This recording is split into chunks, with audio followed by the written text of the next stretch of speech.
Thank you. On the count of three, we will say the pledge to allegiance. Allegiance. Oops, one, two, three. I pledge allegiance To the to the flag, flag, United States of United States America, of America, America, and and to the to the republic republic for which which it which it stands, stands, one one one nation, nation, under God, under God, indivisible, visible, indivisible, with liberty liberty and liberty and justice justice for for all. for all. for all. We are having a regular business meeting. Today is November the 18th. 20, welcome to everyone. We are starting at 5:38. I apologize for being a little late, but we are working through IT problems every chance we get. To our listening audience who is out there, to see our student representative is here today. Welcome, Board Member Walker. And I would like to turn it over to the superintendent in regards to our board recognition. What I'd like to say before he takes over is that I was very impressed with our website diversity that I'm seeing on our school website is awesome. We're doing a very great job with showing cultural diversity on that website. So kudos to the team that put that together. Okay, so, yeah, it's fine. okay. Okay. So am I good? Yep. Okay, hold on. Okay, Dr. Cash, are you ready? Yeah, colleagues, I apologize. I'm not sure, Darren, that we have board recognitions tonight. I hadn't heard about it. Do we have any? No, we do not, Dr. Cash. Okay. So then, Chairman Condon, it would be up to you as to whether you want me to give my update or whether you want to hear speakers first. Well, I think we should do your update if it's not going to take too long, and then we'll go in our speakers.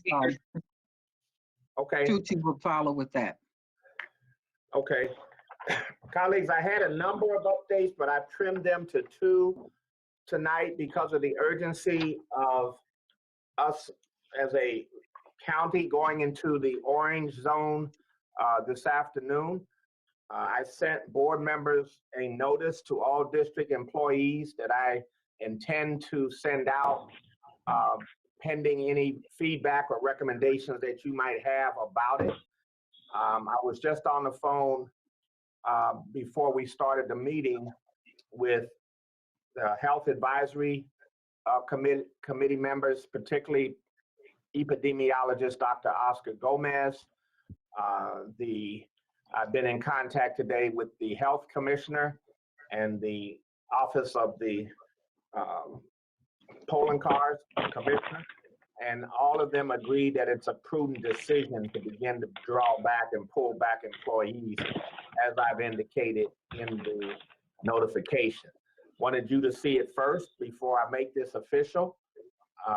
We're in a very serious zone here right now. Every minute, 1 American is dying from COVID each minute somewhere in America.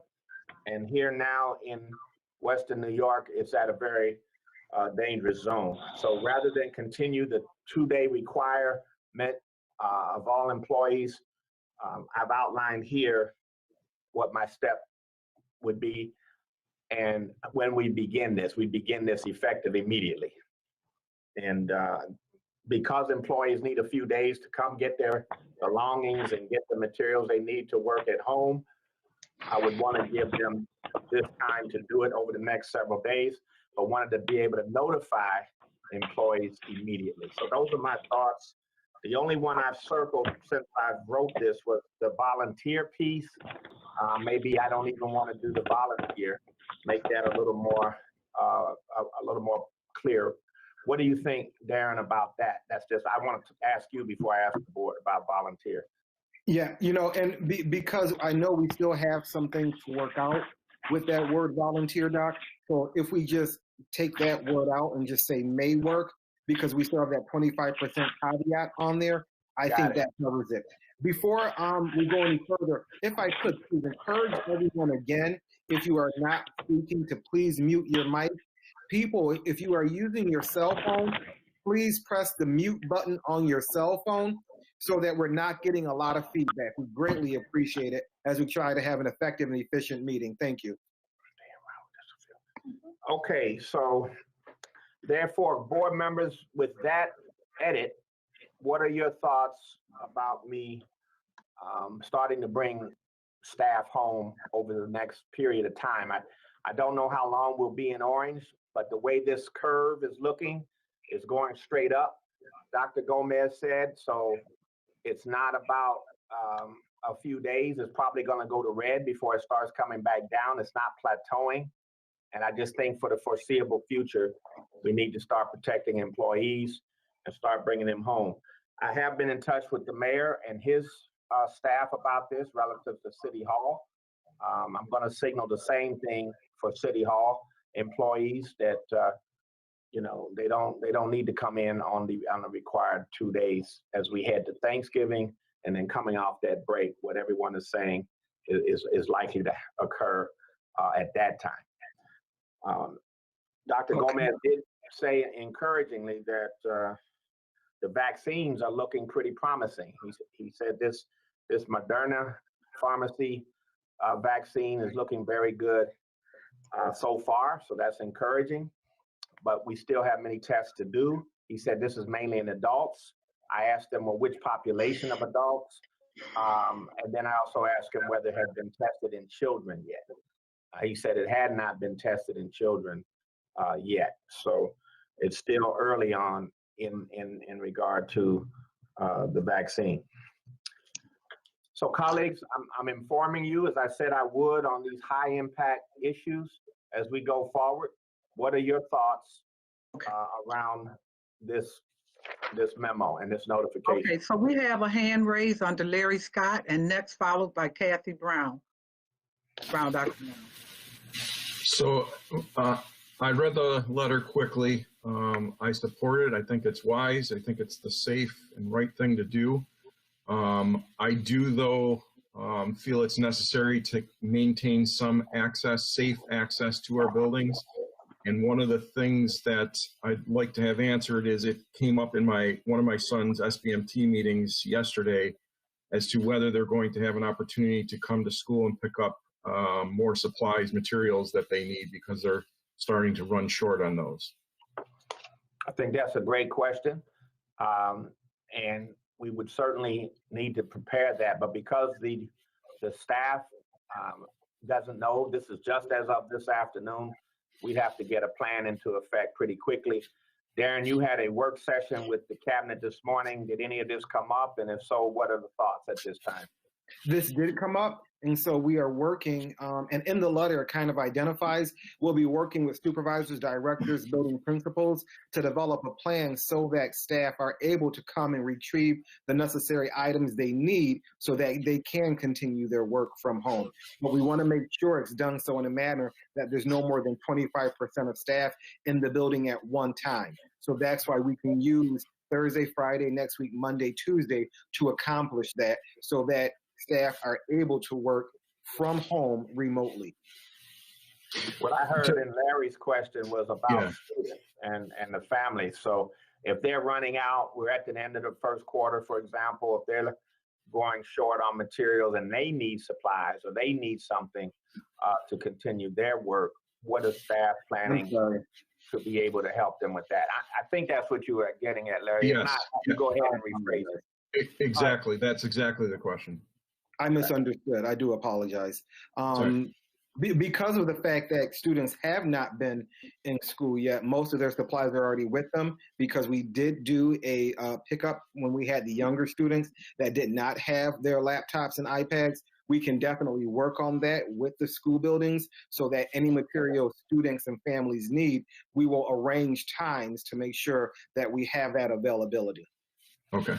Yeah, I think we're going to deliver a lot of meals on Tuesday. We're going to deliver for 6 days on Tuesday meals. That's going to be a different day than the normal Monday, Wednesday, and Friday. So I'm thinking, Ann, can you hear me? Are you on the phone? Ann is. Ann Botticelli. I'm on the phone. Yeah.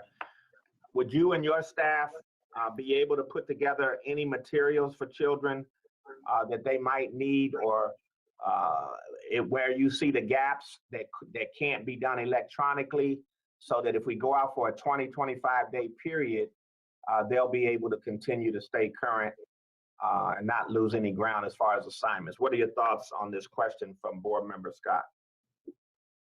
I believe most of the math modules should have been delivered for Q2, but I'm trying to verify that right now. So the schools likely have the math materials, but I will double check. Most of them should probably have their science books if they haven't already distributed them, and also social studies for the elementary, but I'm going to verify that with my staff. And Dr. Cash, I believe Jim Weimer was mentioning, because we have the expanded food distribution sites at so many sites now, we can use those again as hubs for any types of distribution of supplies that we need to. Can we be clear to our public, changing the time for food pickup? We modified that. What exactly are we doing in regards to our lunches during this period? Because you mentioned something about on Tuesday, you're gonna have additional, a larger volume of food? Yeah. Okay, so Jim, what is that? Jim, my sense was that we'd continue to distribute after Monday. What day is that? The 30th? I don't know. Monday coming off the break. The And then 30th, correct. Start again Monday, Wednesday, and Friday. Unless I'm mistaken, that's what I'm expecting. Is that right, Jim? Yeah, Dr. Cash, that is correct. What I think President Belton Cotman is talking about is going into the holiday week. So we will distribute Monday, and then Tuesday, Bridget is planning on distributing a 6-day dinner box, meal box type thing. And then going into the closure, we will begin with our regular schedule of Monday, Wednesday, Friday at all of the locations that we are at. The idea is that going into winter, we have a much larger geographic footprint than we did with the 28 sites before. So I spoke with Bridget today, and that's the plan right now as we had talked earlier. And part of that, rather than Wednesday, normally we would do that the Wednesday before Thanksgiving. But because I think you're trying to give a treat, board members, to the larger staff and community tonight, we had pulled back and said we're going to do it on Tuesday. I think you're going to vote to let staff have that extra day, adjust your calendars. So food service staff and security and everyone should also have that extra day, was my thinking. So we brought it back into Tuesday. Okay, thank you. Larry, are you satisfied with your answer? Yeah, I just Okay. want to emphasize, though, that yesterday it seemed as if teachers felt as if students still needed to come in now at this point and pick up some materials. I'm not exactly sure what it is that they need to pick up, but there seems to be a need for them to get to the buildings and pick up new materials. Okay, Wow, thank you. I hadn't heard that.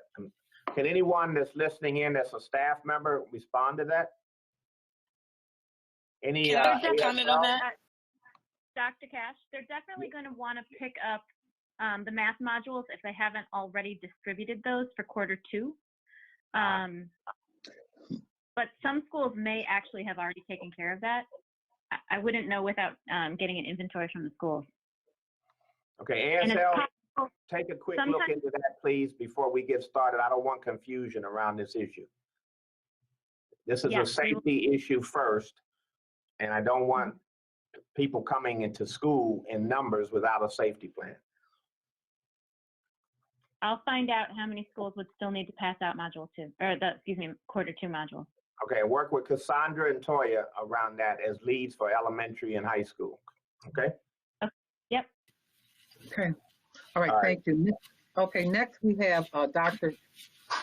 Evan Brown, followed by our board member Walker and Terrence Hurd, and then Jennifer. Okay, thank you, President Cotman. Thank you, Dr. Cash, for giving the board a heads up on this, because I just got off the call with my league, Buffalo Urban League, and we're doing something similar. because we're in the orange zone in Erie County. And for those of you who just want to know what that looks like, if you Google conditions of orange COVID in Erie County, it will give you all the data that you need in terms of what we're up against. Because if we go into the red, I believe, we're going to be in big trouble. So conditions of orange COVID in Erie County is really great information. Thank you. Thank you. Dr. Evans Brown. We have our board member Walker, young lady. Tamisha. I'm sorry, it was not working. Can I just comment on the fact that I think that taking teachers out of school is a great idea to limit the amount of COVID that go around. And I don't know, is it mandatory for teachers to get COVID testing? At this point, It's not? at this point, unless they have symptoms. It's not mandatory unless they come with a temperature and it's shown, or if they have symptoms. Then we ask them to get tested. But it's not mandatory. I just want to point that out because at the job I currently work at, it's mandatory to get testing before being in contact with anybody with COVID or even coming to the job site. Simply because you test it without even having any symptoms. Another thing was that I do still courses like in my ELA class. I need more paper. I need the books that she's taking pieces of and just giving us piece by piece because she can't give us books. I need my math book.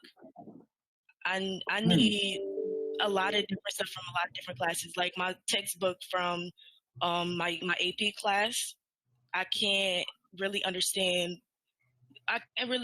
piece by piece. I need to read all of it. And that's what the teachers are giving us, piece by piece, because they don't have all of it. Well, that's excellent commentary. Thank you for that, Tamisha. Toya, are you on the line? Yes, I'm here.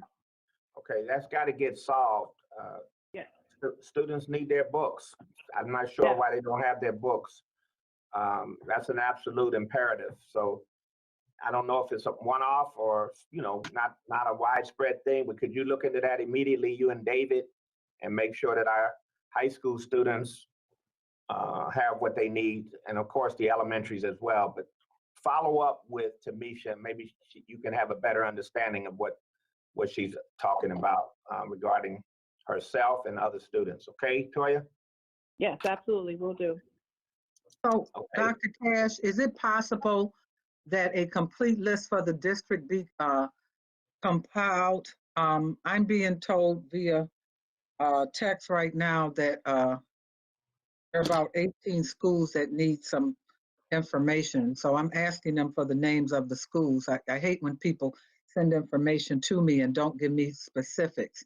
So they're saying that 18 schools need some additional information that they have not received from the distribution center. So is it possible to require a complete list throughout the entire district, is what I'm saying? Of what? Not for us, but for of the needs of the teachers as well as the students, to make sure that we're meeting the needs. I'm very concerned about students not having books, such as our board member just shared with us. Absolutely. I mean, this is news to me. Darren, can you follow up with a strategy to quickly find out and assess the scope of this issue? Absolutely, and I can guarantee that Ann Botticelli is putting together a chart right now, and we will definitely follow up on that for each school. Okay, thank you. Board Member Hurd, you're up. Good evening, everyone. My concern is, as is back in January, about the food distribution. Code Orange is very serious. I don't know if anybody understand the impact of it, but this country is really facing a huge challenge, and more than now than ever. And I think that as a district, we're prepared. But I would like to know, are we going back to like the summer phase? Because I know there's some other educational schools here in the city of Buffalo, they may not be prepared like for food distribution for their kids. So will we be going back to our summer plan where all kids have an opportunity for food distribution, or are we right now looking at just our kids that's in the Buffalo public school system?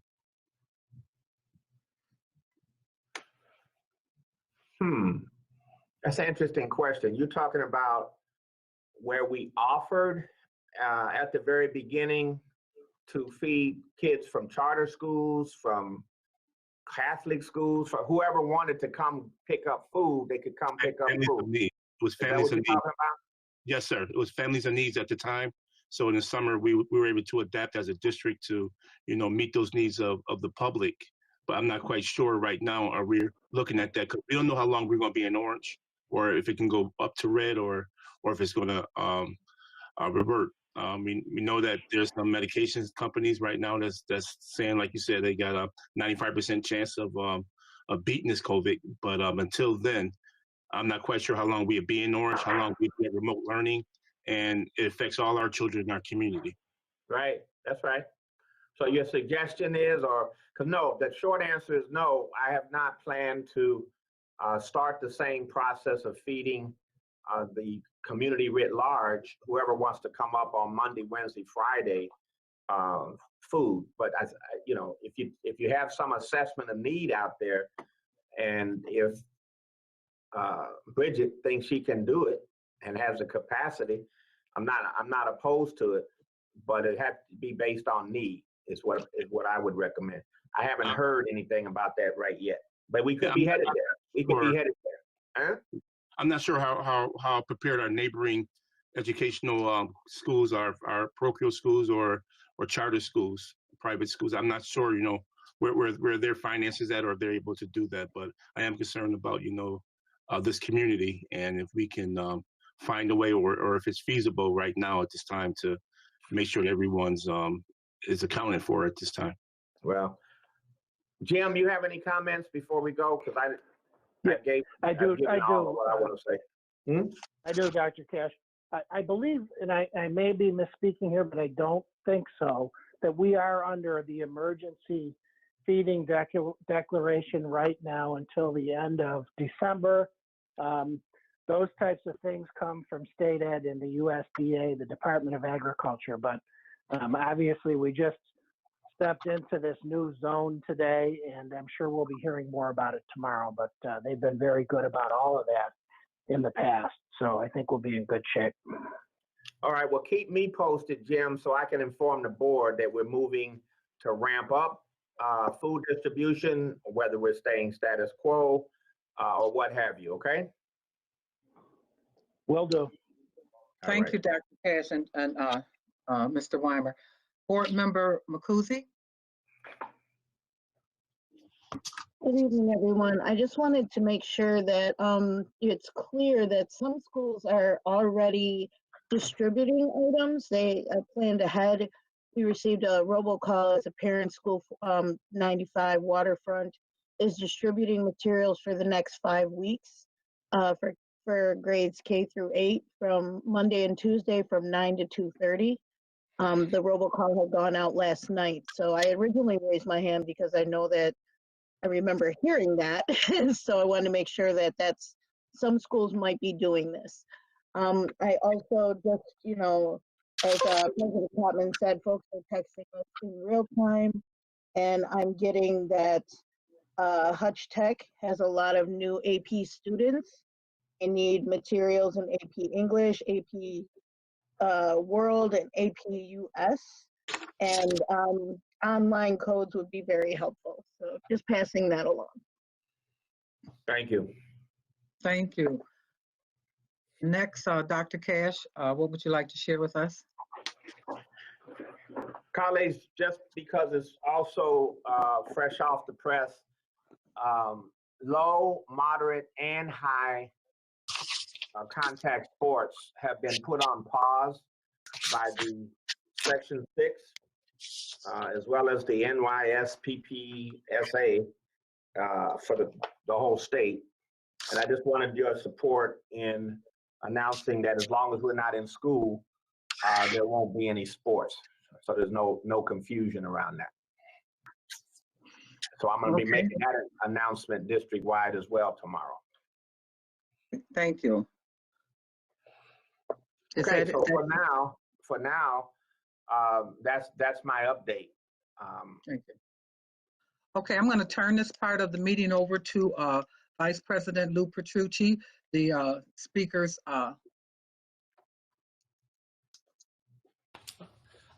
Thank you, President Cotman. Let me begin by reading the guidelines for speakers.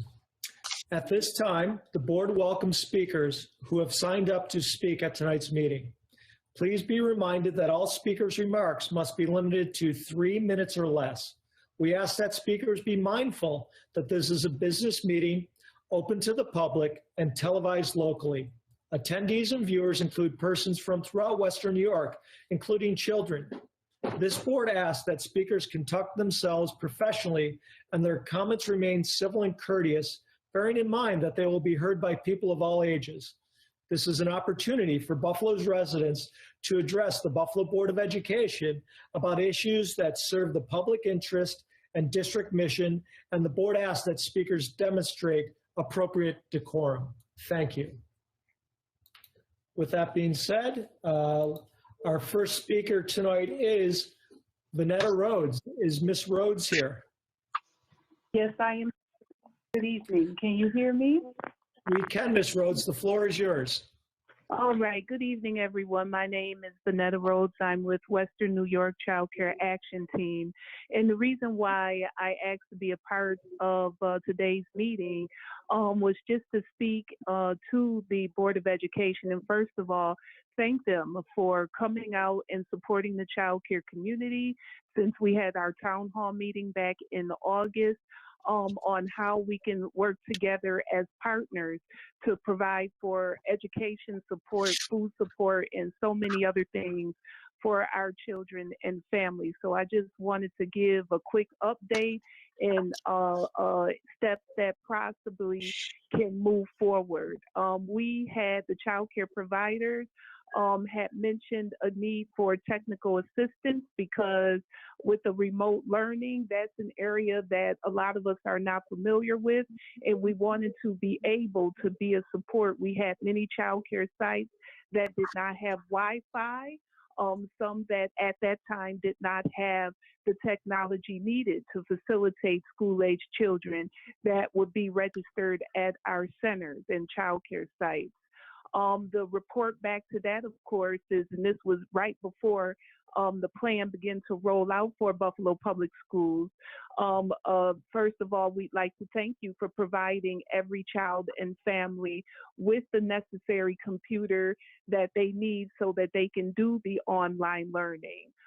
We'd like to thank you for working with some of our sites throughout Buffalo for technical assistance. Whether it was a question on Wi-Fi, a question on any of the systems that are needed and involved so that the children were able to log on. We want to thank you. Because it is such a great tool, the providers want to be able to, they are still requesting a formal session of training on Schoology, so that they could be a stronger support. And now that we're in Orange, we definitely are going to need that because the children that are at the school sites throughout Buffalo are going to be coming back into our centers for a longer period of time. Even if it is a virtual learning site, additional space will be necessary for those that are not designated virtual learning sites. We also want to thank you so much for being accommodating to area child care providers and providing food, having access to the lunch meals for the school-age children that they have enrolled at their centers. It truly is a support, especially now, again, with the students, with schools possibly having to close their doors. Please keep that resource open because if parents still have to work, those children will be back at the child care sites. So we want to thank you for that partnership. And I should have said from the beginning, President Belton Cotman, Dr. Baldo, Dr. Botticelli, they were all there at that meeting. And if I'm forgetting somebody, I'm sorry, at that town hall meeting at the beginning of our journey together. And I want to thank you. Finally, we had spoke about the possibility of what would happen with our special needs children, the special needs students. Of course, the answer to that was in September, October, they could enter school and begin and attend to their education. But if the schools should close again, that means they will be back, especially if their parents are working, they will be back in our child care sites, and we welcome them, of course.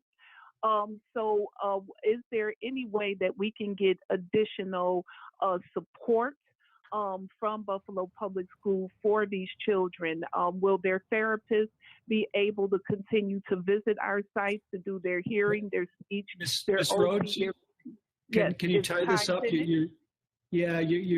You've run pretty long. Can you tie it up succinctly? Put a nice little bow on it. Okay. Well, ultimately, I just again saying thank you. This was a report out, but with the beginning of such a wonderful partnership, we have that much more that we want to continue down the road together to strengthen as a child care community and Buffalo Public Schools. So we look forward to working with you. Thank you very much, Ms. Rhodes. We appreciate your kind words. Next up, we have Felicia Williamson. Is Ms. Williamson available? Yes, I am. Can you all hear me? We can, Ms. Williamson. The floor is yours. Okay, thank you. I do want to thank everyone for giving me the opportunity. My name is Felicia Williamson. I'm the owner of My Precious Angels Child Care. I am calling in today on behalf of parents. We are one of the virtual learning support centers at our location on Bailey Avenue. And I just want to make sure that everyone is aware that parents are overwhelmed. I have never in my 16 years of doing child care have experienced anything like this, where I've had parents coming in tears, thanking us for allowing them to have their child come to our site. Grandparents who are raising their grandchildren who have no idea how to use the technology. I have a grandparent who is receiving treatment for cancer, who's come in and said, I'm dying and I can't take this. I can't do this. Parents who cannot read or write. Children who have been, parents have told me they've left their children at home before the virtual learning support center started. But I also feel that teachers need to show a little bit more compassion for these families. I have had some, not all, but some teachers who have refused to bring children back in if they accidentally logged off the Zoom meeting or class. I've had teachers refuse to allow a child an extra hour to turn in an assignment because it was homework and mom didn't have time to do the homework with them. These are things that we were battling with, getting the children caught up from September. So they came to us 30 days behind. And we had teachers that didn't even want to show any compassion for the children or the parents. I've also been informed that CPS is getting a number of calls from teachers who are reporting parents for educational neglect, as if they don't have enough on their plate. So on behalf of parents and on behalf of early childhood providers, I'm asking the Buffalo Board of Education to help us figure out a way to come together to benefit the children. We don't want to leave them behind educationally or emotionally. So what can we do to get on the same page? Because these parents are hurting, they're overwhelmed, and the children are lost, and we're losing them even more. Thank you. That's my time. Thank you very much, Ms. Williamson. It's good to hear from you again. Thank you, Lou. At this point, the next speaker we have is David Rust. David, are you still on the line? Yes, I'm here. The floor is yours, Mr. Rust. Thank you, everyone. Madam President, Vice President Petrucci, distinguished members, certainly our student board member, Ms. Walker, and Dr. Cash. I appreciate the opportunity to speak this evening. I'm thankful for each of you, and I would note on an earlier comment, if you need assistance with food delivery, please let us know. We supported that extensively when the pandemic hit through the summer, and we're happy to help next week as an organization. My comments tonight, I respect this board and the governing role you play immensely. You play a critical role in governing the Buffalo Public Schools. I think you know it's probably no surprise I'm speaking. I've always worked hard to represent Say Yes, to represent the public schools, to serve as an advocate and ally for everyone on this call, and to bring assets to the Buffalo Public Schools for our students. I've spoken regularly in support of BPS, this board, teachers, and certainly spoken in support of Dr. Cash, and you've all been with me through those times. You are an excellent governing board. I also believe we have an excellent superintendent, Dr. Cash, and a senior management team that is leading the district right now. I would also know I commend the administrators, our teachers' aides, and all those working in support to keep this critical work moving forward right now through the district. It's been a total team effort. Pre-COVID, this was the best position the school district has been in a long time. Schools are in good standing, graduation rates are up. And from a Say Yes Buffalo perspective, I see our supports fully aligned with the district and all departments. These will be needed more than ever post-COVID. This takes teamwork and partnership, and the leadership at the board and superintendent level has yielded great opportunities. I note the professional development opportunity from the Bill and Melinda Gates Foundation, for example, and the build out of the data system from the Bill and Melinda Gates Foundation. Those resulted from a trip that Dr. Cash and I took out to Seattle to talk about the Buffalo Public Schools. There's a belief in Buffalo. People are investing in Buffalo and the school district, even from this own community, the city, the county, and foundations, and it's because of teamwork. We have strong collective leadership at the admin and teaching level, continuity at the board level, and strong continuous leadership at the superintendent level, Dr. Cash. And these entities are investing in you, distinguished board members, and in you, Dr. Cash. You are all leading in public education. So at Say Yes, we're here for students, parents, and the school district, of course. You're producing results. You're all putting students first. You, our board, has led, as is you, Dr. Cash, and I thank you for the leadership over the last number of years. Because of your collective efforts, student outcomes and opportunities are improving. I thank you for this opportunity to speak, Vice President Petrucci and Madam President Kottman and fellow board members. As always, I'm happy to talk one-to-one after if anyone would like. Happy Thanksgiving to all, and I will listen to the remainder of this virtually. Wow, that was perfect 3 minutes. You are good, David. That was great. Perfect. Thank you. Thank you very much, Mr. Russ, for your kind words about the district and about the senior staff and the superintendent. Next, our next speaker is Larika Klauser. Is Ms. Klauser available? Is she on the line? Hello, yes, I'm here. The floor is yours, Ms. Klauser. Thank you. Hello, my name is Larika Klauser, and I am a proud parent of 3 former BPS students, graduates of City Honors in Olmsted 156, and 3 current students in grades 4, 7, and 11, Olmsted 156 and Bennett Park Montessori. I have been a BPS swim parent for the past 9 years and counting. My son currently holds the City Honors records for the 100 butterfly. My 7th grader would have joined the girls' combined BPS swim team had the pandemic not forced school to be remote. I'm speaking tonight because I am very concerned about the future of the girls' combined varsity swimming and diving team. When my daughter Christiana, along with Michaela Hall and Mrs. Nicole Shepard, voiced their concerns at the last meeting, they were told that the team, along with the parents, would have the opportunity to meet with the athletic department to discuss all concerns and issues. To my disappointment, that meeting never happened. I was also surprised when I read the proposal that the athletic department came up with concerning the girls' swim and BPS. The proposal is littered with inaccuracies, and every issue that was brought up at the last meeting was completely disregarded. Although there are many, there are 3 inaccuracies I would like to point out. Number 1, the combined girls team is the City Honors team. This is not true. City Honors has a girls team who swims in the winter season along with the boys. The combined swim team is just that. It's a team that allows girls from all BPS schools from grades 7 to 12 to swim in junior varsity and varsity in the fall season. City Honors, Olmsted Performing Arts, and Discovery are some of the schools that have already been represented on this combined team. Number 2, times in the in a 20-yard pool can be converted to 25 yards. Although this is true, that only sounds good on paper because it's easier said than done. A time converted from a short distance to a longer distance has shown to be difficult to actually reach when a swimmer is used to swimming the shorter distance. This happens a lot when short course times are converted to long course times. It would definitely put the girls at a disadvantage. And number 3, Buffalo Girls Swim doesn't align with Section 4. This is also correct and incorrect. The girls' teams that swim in the winter, along with the boys, do not align with Section 4. However, the beauty of the combined team does.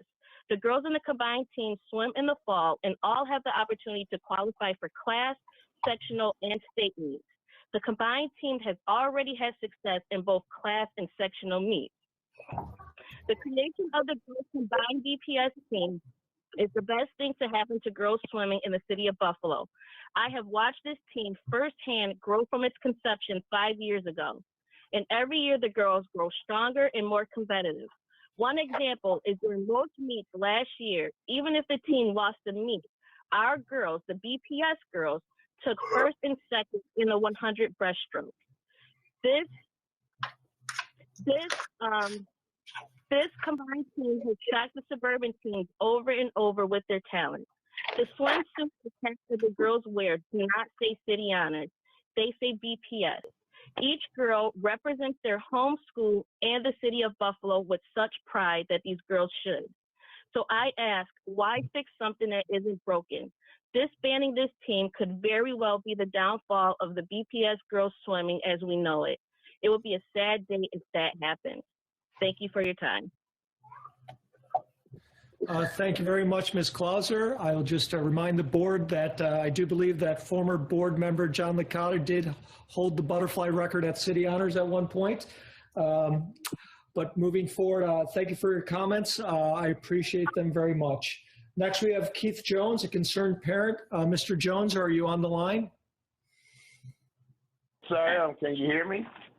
Yes, we can, Mr. Jones. The floor is yours. Well, I want to, this first time I've been able to speak to some of y'all that sent prayers in regards to me when I was going through my sickness in April. So this is the first time I could speak. I've been speaking on this, to this board for about 13, 14 years. So I'm going to do a little housekeeping before I say what I want to say about the superintendent's performance. I'm just saying that when people sign up to speak to this board, they're not pressured by anyone to say or do anything the way they want to do. So I don't think people should be receiving phone calls just because they think that somebody was persuaded to say something or put up to say something. That sounds like there's something that's going on within the board that needs not to be brought out to the public, and it needs to stay behind doors. No, now y'all know no one's going to pressure me to say anything or suggest that I was pressured to say anything. I took offense to this. So future references, when you started out, you said perform in a professional manner. That's how y'all should perform. You shouldn't have to be calling parents when they want to speak to this body, like someone put them up to it. Because like I said, I've been doing this for 12 years. And everybody that's hear this voice, that can hear this voice, know I'm my own man and don't nobody tell me to do nothing. Now, since that's out the way, I want to commend you, Dr. Cash, for the job that you're doing right now. We're going through some serious times right now that the schools are closing. As I commend you on letting parents be involved in the reopening stuff, which I've been done it. We have a health advisory. Everything is moving right. Leadership is important right here because we see we don't have leadership in this country. That's why this thing is exploding the way it is. You allowed us to do this. You brought up the graduation rates, as Dave Russ said, with education bargain. You've been doing a lot of good things here. And I commend you for that. You're doing good things for the district. I get feedback that people appreciate the job that you are doing. And I hope you will still be around here to continue the job you're doing because you're following the science. You have a phase-in plan that is going to work, that is going there. But right now, we don't hit orange because we have people that don't want to believe in the science and don't want to do what they want to do, and everybody's thinking about themselves. You're protecting our children, but you're also protecting our community. We need to test. We need to do everything. The board gave you a glowing recommendation. I hope they still feel that way. You know, because there's no need for anyone to change their mind right now. We need you right here. You're doing good work. I appreciate everything you're doing. I appreciate what the board is doing. But everything needs to be concentrated on keeping our kids safe and the community safe. Because without that, and the teachers. But there's going to be a lot of little things that's coming down the road that need to be done. And I have faith in you and your cabinet that it will be done. So, like I said earlier, I appreciate all the prayers and stuff y'all put up when I was going through my pneumonia stage, and y'all almost wouldn't hear this voice no more. A few of y'all might be glad this voice wouldn't be heard, but I'm gonna be here. But like I said, I commend everything you're doing, Dr. Cash, and the cabinet, and I look forward to keep working with y'all, Dave Rust. I appreciate the things you're doing here with Say Yes. You're providing a valuable service to our kids. And the people that's doing the child care, we need you too. This is a glove. All of us need to stick together and work together. So, because y'all got my support, and I hope I have y'all support on things that is going to be in the future about testing that's going to come up that I'm going to be talking about. But that's some work that we be doing, that I be doing, and we doing as an organization that's going to be important to keep our kids safe, but more importantly, keep our community safe. Because this is life and death. People are dying. We in Orange. We shouldn't be in Orange. If everybody do what they're supposed to do personally and think about other folks, we will be all right. Once again, thank you, Dr. Cash. Thank you, Cabinet. And to be continued, as I always say. Thank you for giving me this opportunity to voice what I had to say, and it's coming from the heart. Because y'all know the first thing I do is worry about the kids in this district. I will always uphold it. And that's what I say. Thank you, Lou. All right. Thank you, everybody else. Good to hear from you, Mr. Jones. I'm sure we'll hear from you again in the future. We always welcome your comments and words. Thank you, Lou. And forgot, happy holidays to everybody. Well, thank you, Mr. Jones. Our next speaker is Rachel Fix Dominguez, co-chair of the BPTO. Is Ms. Fix Dominguez available? Yes, I'm here. Can you hear me? We can. The floor is yours. Thank you. Good evening. I'm Rachel Fix Dominguez, and I'm co-chair of the BPTO. I wanted to start tonight by saying thank you to everyone who is currently making the best of a very, very difficult year. Our children's lives have shifted radically this year. Living through a pandemic with school-aged children, so hard. Knowing what to do regarding their schooling is fraught with difficulty and with the deep fear that all parents have that maybe we're not doing the right thing or not doing enough or that our children are falling behind. These are the kinds of worries that keep me up at night, and I know that I am nowhere near alone. I wish I were alone. I would never wish these kinds of worries on anyone else. Situation is impossible, and those who are having to make decisions about schools, the superintendents, the boards of education, are doing some of the hardest decision-making of their lives. I see that, I get it, and that's why I wanted to come before you today to say thank you to the superintendent and his cabinet and to all of you board members for providing steady and calm and science-based leadership throughout these past 8 months. I've had the privilege of serving on the Superintendent's Health Advisory Council, and there have been many times when I have been very grateful for our superintendent's thoughtful approach, his focus on the science, and his willingness to listen to health experts. The way we are going to make it through this pandemic most successfully is by using the science to guide our decisions and by seeing the best in each other and building each other up. We have to focus on building for our children. This virus is raging in our community once again, and we have to keep everyone safe. So let's stay the course and let's keep doing what we're doing. It's not easy, but we have a stable board, stable district leadership, and stable remote instruction during a pandemic. Let's keep that stability. Let's keep building and moving forward with a collaborative mindset. Our children need us to be the strongest we've ever been. And by our children, I mean all BPS students.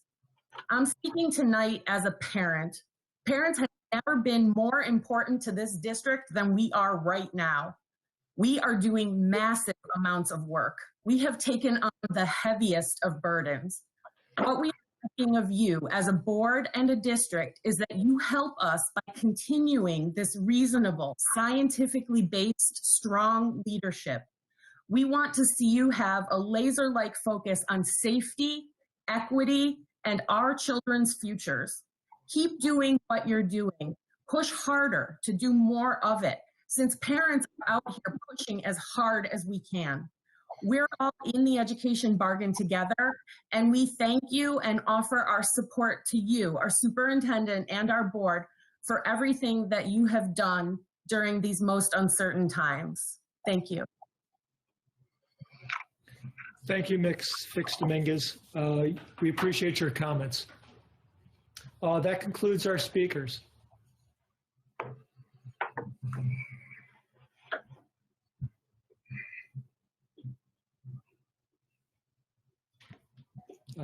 Ms. Gottman? I can't hear you, Sharon. Did you say something? Response to the speakers? Okay, I didn't hear you. Colleagues, certainly Vonetta Rhodes and Felicia Williamson, I think they have two different organizations, but they both provide this hub support that we've been working on in partnership with the Say Yes organization that I think is a very, very important partnership. And I hear Ms. Rhodes and Ms. Williamson on the need for the virtual learning centers and the child care centers and the partnership that we have, but that there also are many challenges still that we face daily around that. And we just need to continue to lift each other up and help each other around that. Now, David, one of the questions I had for you and Will, who've been leaders with this work, when we go back into the pullback, are we going to do that with the hubs as well, or do those continue to go as they are? Any thoughts on that? David, are you still with me? Will? Dr. Cash, yeah, this is Will. I did have some discussions with county officials today about what will be the impact of going to the orange code on our virtual learning centers in partnership with Say Yes. And there will be some impact. There will be some heightened regulation around the numbers and around, you know, the overall capacity at the center. So more information will be coming out to the virtual learning centers over the next few days on that. Okay, because I don't want us to get out of alignment or uneven on the serious nature of this COVID, as everybody's expressed, and as we all know, but then we stay full capacity of bringing kids in to these virtual centers and child care centers and so forth. It's just a question I have, and I don't have to answer it tonight, but follow up on that with David, Will, if you would. Right, will do. All right, certainly thank David for his continued partnership. It's one of the most, I think, significant partnerships that I've seen in public education anywhere.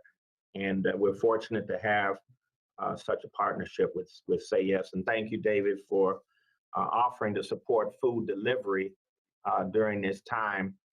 As Mr. Hurd mentioned, maybe if we do get into a situation where we start to need to feed more families, your capacity and volunteerism will help us with that task. So thank you again for your work. Larika Klauser colleagues, this swim team thing is making me swim. I really don't, I don't fully understand it.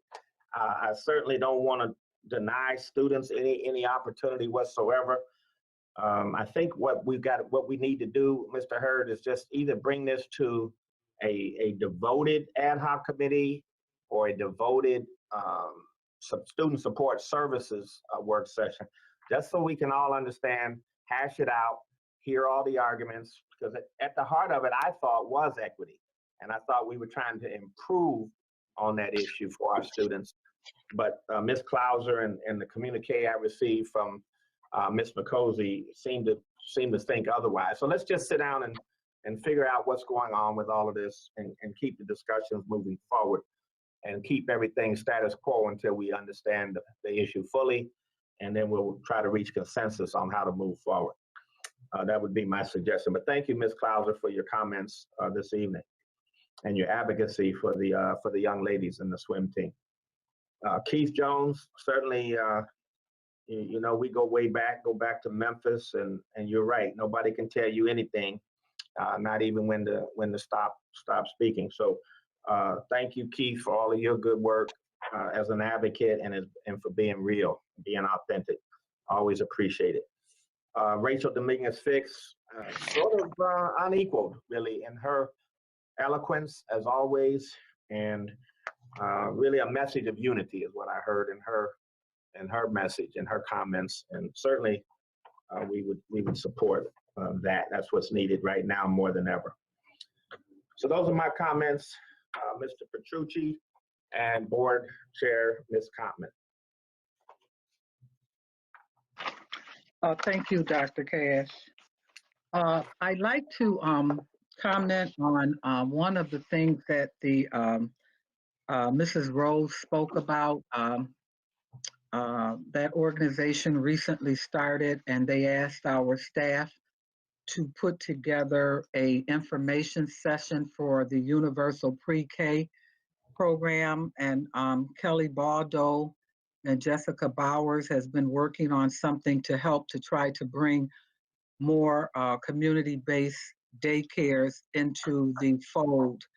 And I was wondering if they were online tonight, that they could going to happen in December. I'm not sure if they're on tonight, that they could share what they're doing with the board before we go into our committee reports. Or Jessica, are they there? Jessica? Mrs. Cutman, this is Ann Botticelli. I don't believe that either Kelly or Jessica's on the line right now, no, but I do know that they're going to work with the providers to help them understand the differences between daycare and UPK and what they would need to do if they were interested in applying. Right, and they're going to do it December the 5th at 10 a.m. on a Saturday to accommodate these people. So they heard their call the last time she was here, spoke to us. They asked for this, and our staff did sign up some support for them. So I'm very pleased to report that. And there'll be flyers going out in regards to that. Okay. All right, thank you. I need a motion to accept the minutes from the previous meetings that Terrence heard. And please, for a question. Sorry. Yeah. Okay. I believe some of the things that we were talking about, Mrs. Closure, is actually number item 26 on our agenda today.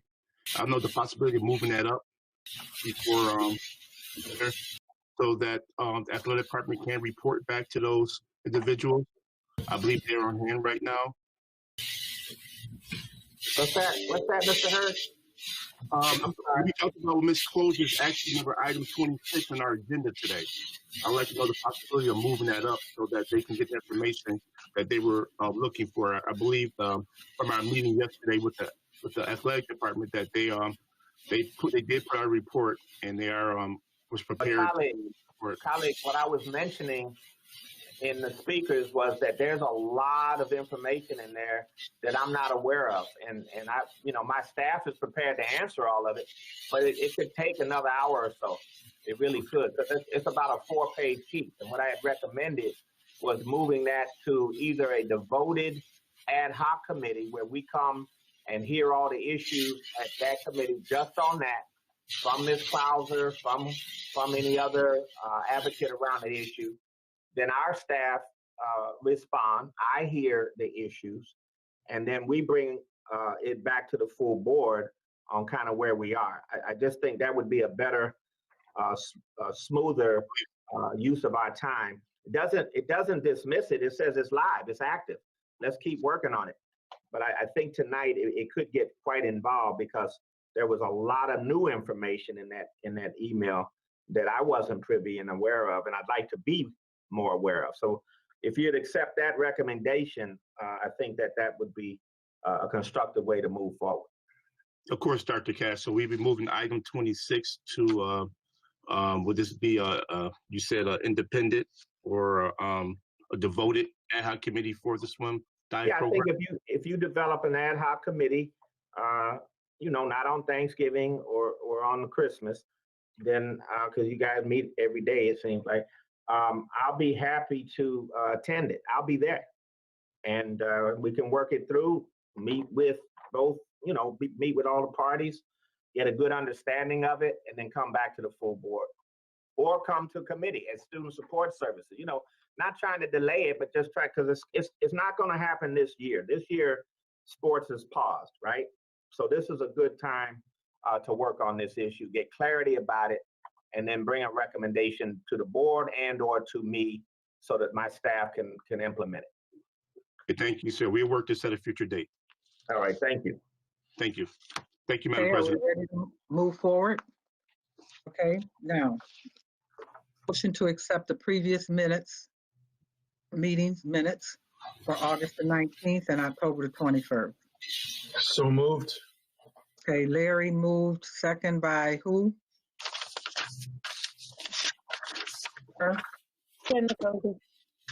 Cozy, all in favor? Aye. Aye. No. Okay, it's accepted. Okay. Committee reports. Are there any committee reports at this point? Yes. Okay, well, just for courtesy's sake, what I'd like to do is reach out to our student board member, Tamisha. Do you have anything that you would like to share with the board under committee reports, or some of the or anything? Because I don't want her to be hold her too long. But if she wants to share something with us, she certainly can. Is what I want her to do. Okay, she's disappeared, so maybe not. Okay, who's up first? Who would like to go first? Committee report. Mr. Petrucci, do you have anything to share? Thank you, President Koppman. Yeah, I just want to let you know that I did reach out to the comptroller's office for an update regarding the matters that were discussed at the last Finance and Operations meeting. I'm waiting for a response. I received an initial one, but not a final one. So I did want to let board members know that I did reach out on behalf of the board for the items that were discussed at that time. Thank you very much. Thank you, Vice President. Mr. Board Member Terrence Hurd. Yes, my committee report is actually on the agenda today under item number 23. So should we just review it at that time? Well, final code of conduct addendum to be tabled. Is that what you're talking about? Actually, the code of conduct that we went over during the Education Support Committee meeting. And this is the finalization for us to, I believe it's tabled, but it actually all information about the meeting is in that code of conduct and it results from our meeting. Okay, Mr. Darren Brown, Dr. Yes. Brown, point of order, please. This item is tabled for 2 meetings. Is that what it is? It's tabled for this meeting, then the board can vote on it at the next meeting. So, Mr. Hurd, the board will be voting on this during the next meeting. At our next meeting, is that to you because it's there to be voted on. So if there's any changes that the board wants to make, they should be working with and et cetera in regards to this. Other than that, we will vote on it at our next board meeting. Okay. Well, as a committee report, it's actually the same as, but they did listen to our when I spoke about the hoodie issue with the code of conduct, and that has been removed about wearing a hoodie. And so I did like the idea that our kids actually can show some report about, the style or expressing themselves in wearing a hoodie, but it says not to wear a hoodie on their head while in school. So, but our report was about the code of conduct as we move forward. And if you are to report on it, it was a public school code of conduct addendum during the COVID-19 for the 2021 year for our remote and hybrid learning and behavior expectations. So we met on this about an hour, and it was Dr. Chandra Williams, our Associate Superintendent of Support Services, and her staff who did the report on this, and they did a very fine job of looking at the report and looking at the needs and meeting with our parent groups about how to go forward of addressing the code of conduct during this COVID and remote learning periods. So I believe that they adhere to all the safety protocols and the technology and safety measures. They looked at the dress code, as I mentioned earlier, and they included more things into the code of conduct, like new things our kids are facing, like vaping, and looking into the restorative justice practices, adopting those theories into our leadership with Dr. Cash also, who supports, and I know Larry Scott also is a big opponent for our restorative justice practices, and I believe that that's something that is very beneficial for our district to move forward in, and it could address a lot of our suspension issues and a lot of our issues of incident reports. So this code of conduct addresses issues with the staff, the students, our caregivers, and our community partners. So I believe that Dr. Chandra Williams, hats off, for the work that you and your staff have been doing with this. And I believe next week when we vote on that, we should actually, or next board meeting when we vote on it, we all should really dig into a little more and to see the things that detailed in it. All right. Thank you very much. Next up, Finance and Ops, Board Member Woods, do you have anything to share with us? It's basically that we had the finance, the first quarter report that Jeff gave us the last meeting, saying that we're saving money in transportation, so our fiscal position improved by about $15 million. And then he also gave us the report that we still are the possibility of a 20% reduction in state aid. So that's something we need to keep our eyes on, because if it doesn't change, we're going to have to address it. Thank you. Vice President Evans Brown, do you have anything to share with us this evening? Okay, not really, but my last work session, Dr. Cash, you have to excuse me, my grandkids decided to come over today, but nevertheless, and they're little people, 3 and under. So, Dr. Cash pretty much took our time as the student achievement and the executive time to talk about a projected in-person plan for children coming back to the schools. We were looking at bringing approximately, and Dr. Cash, you can correct me, I believe we had said about 7,000 kids, but all schools would be open. So I'm not going to summarize that whole robust meeting because it took about 2.5 hours, but It looks like that particular plan is on, it's stabilized now because we are in the orange. So that's. Yeah, all the schools' plans are complete. It was about between 5,000 and 6,000 students. and over 10,700 people total when you include staff. So another 6,000 staff. So the good news is that the principals have those plans ready. They have reached out to their families. A lot of families said no. A lot of the families said no, even though they said thank you for considering my child because they did have high needs.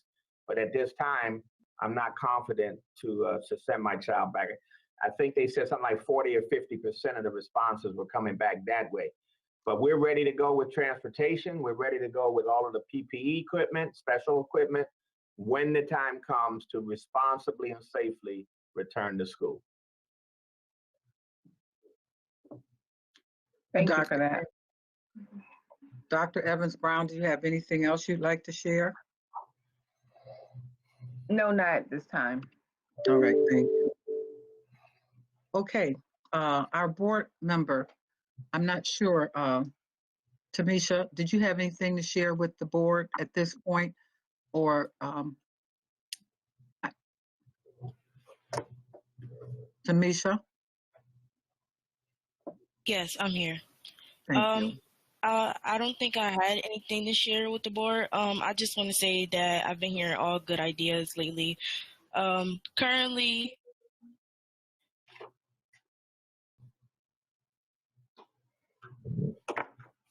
Called Murphy's Law.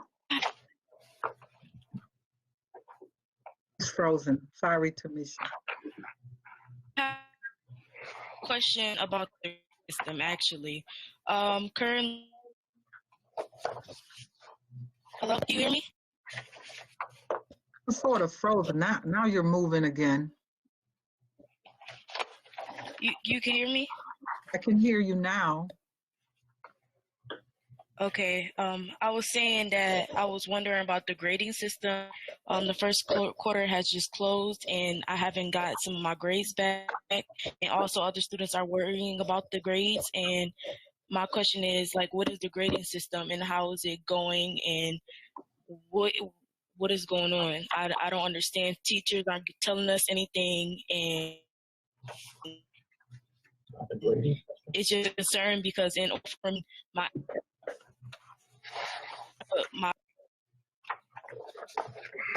Okay, I think we got enough. We had an idea of what her question is, Dr. Cash. Were you able to hear her? She's concerned about. Help me out, Sharon. So the marking period has ended. She's concerned about her grades. Students have not been getting feedback, and they're concerned, and she's concerned about her grades. That's the gist of it, you're right? Is that it? Yeah, if that's it, okay. Thank you for the question, Tamisha. What I can tell you is that's all we've been working on the last 3 or 4 weeks. And I've been working very closely with Ann Botticelli on this. She put out some guidance to teachers around this issue. I've reviewed it thoroughly. The cabinet has reviewed it, the ASLs, the principals, and I believe it's been sent out to teachers this week, Monday. So, and correct me if I'm wrong, I believe students will start to hear soon about their marks for this quarter. But I think what I also hear in Tamisha's question, and you know, I expressed this concern throughout the quarter, is students have to hear on a regular basis about how they're doing. It shouldn't be sprung on them at the end of the quarter that they were doing well or that they weren't doing well. They've got X number of assignments missing, or they don't. I mean, that has to be a steady, even weekly update to the student on where they are. So maybe you could fill in with that and respond to Tamisha, because if she has that question, I'm sure many students have the same question. It's an excellent one. And we want to make sure we're doing what's right with that. Sure, Dr. Cash. This is Ann. So teachers are actually in the process of closing grades. They're still in the grade entry window period. So final grades have not been posted in most classes yet. However, you're correct in that we want constant communication. So if Tamisha wants to reach out to me, we can speak offline. But the ideal would be that teachers are having ongoing dialogue with students about missing assignments or work that they might need to revise or support that they might need. And Tamisha, I would definitely encourage you to access teachers during their office hours to ask any questions you might have about assignments. The issue, can you hear me? Yes. The issue with that is when you ask teachers, what am I missing or what do I have to do in order to make up, or even before it comes to the end of the quarter, teachers are saying, okay, go look in Schoology and look in your updates and you should find everything there. And once you inform them that what you need is not there, they'll repeatedly tell you that it's in there, you have to look. And I just feel like that's not the correct thing. That's not the correct way at all to go about things. You have to physically and mentally explain what students need to do, how they need to do them, how to access information just in case teams go offline, just in case Schoology go offline. It's that some teachers don't have a plan in hand and they want to wait until the last minute to tell students, you have to do this, you have to do that, or you're going to fail. I certainly agree with everything you said, and that is exactly what we should do as professional educators. I'm hoping your experience is not widespread. What I'd like to do, Toya, could you also reach out and Ann to Tamisha? You've already got another piece to reach out, Toya. Just try to get to that. And you know, we've been working on this all semester. So I want to correct that for Tamisha, but then for all of the other students as well. Could you do that? Yes, absolutely. We'll do. That'll happen right after the board meeting, Tamisha. Not sure how we get your number, but maybe Darren can figure out how to get that. If you send it somewhere, then we can give it to Ann and Toya. Toya has it. I have her number already. Okay, good. Thank you for those comments, Tamisha. That's excellent. What came to mind in listening to our board member, our student board member, is that maybe it might be a good idea, student survey at this point. Now, the needs assessment for our students. I'd like some feedback from you, board member Walker. She's frozen again. Interested in spearheading a student survey for the students so that we can get feedback and be able to make sure during these times that, you know, we're doing the best that we can for you. Interested in possibly working on something. That's a good idea. Darren, what would you suggest since you've been helping with those surveys? Dr. Cash and Board President Kottman, you may remember we just closed the student survey on October 30th, so we can resend that data out to you. There's a lot of rich data in there, and we can send that out to you, and we will share that widely to make sure that we're addressing all of the items that were brought up in the survey. So I can resend that out to the board members also, because there's a lot of rich data in there. Yes, as well as our student representative, so that we can get feedback from her to see if we met the needs. If not, you know, we can talk more again about doing another one. All right, that's well, good. And I think Board Chair Kottman, we can keep a survey open. There's no reason why a survey for students can't just remain open, and let's keep hearing from them. So we're at the quarter end now, and this is a critical juncture in the year. So I'd like to hear from students about their first quarter experience, for example. So we could add another question or two, Darren, and let's just keep it out there, keep it open a little bit. And every 2 weeks, we look at it, and Ms. Bryce can collate and give us some feedback, particularly with students. I really think during this time, we got to hear from students almost above everyone else. Okay, I have a hand raised for board member Dr. Revere. I'd like to second that about surveying students' experience, and I really would like to I really would like to recommend that one of the things that we ask students is precisely about the barriers that they're encountering to virtual learning, because that's what I'm hearing Ms. Walker talk about. That's what I'm seeing with my daughter too. And I'm sure that this happens. And one of the things about virtual learning is that there are a lot of barriers, that communication breaks down really, really easily. And the more information we can get from students about where it's falling apart, the quicker we can find ways to support them a little further, rather than guessing what they need, actually giving them what they need. Absolutely. I Thank you. concur. Okay, Mr. Hurd? Yes, thank you, President Cotman. I have a question. Isn't this something that our the student coaches are supposed to be on top of, working with the parents and the students, and the families? The coaches?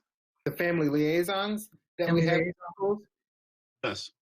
Isn't it their ideally their job, as we spoke about before? Right. The parent liaisons and the family liaisons are working with the families, so we can follow up with that with our Office of Parent and Family Engagement, just to make sure that those connections are tight, because I do know that they have been working with families. Okay. Is there a report given from the liaisons about issues that the students or families may be having with education and Schoology and work and grades? Right. Well, they work with the teachers and the principals at the school buildings about any issues that are brought or surfaced to them, so that they can actually solve those issues or work with the families and the school connections immediately. That is brought to the attention of the school principals also. Okay. It's okay. Ms. Walker, have you reached out to your liaison representative?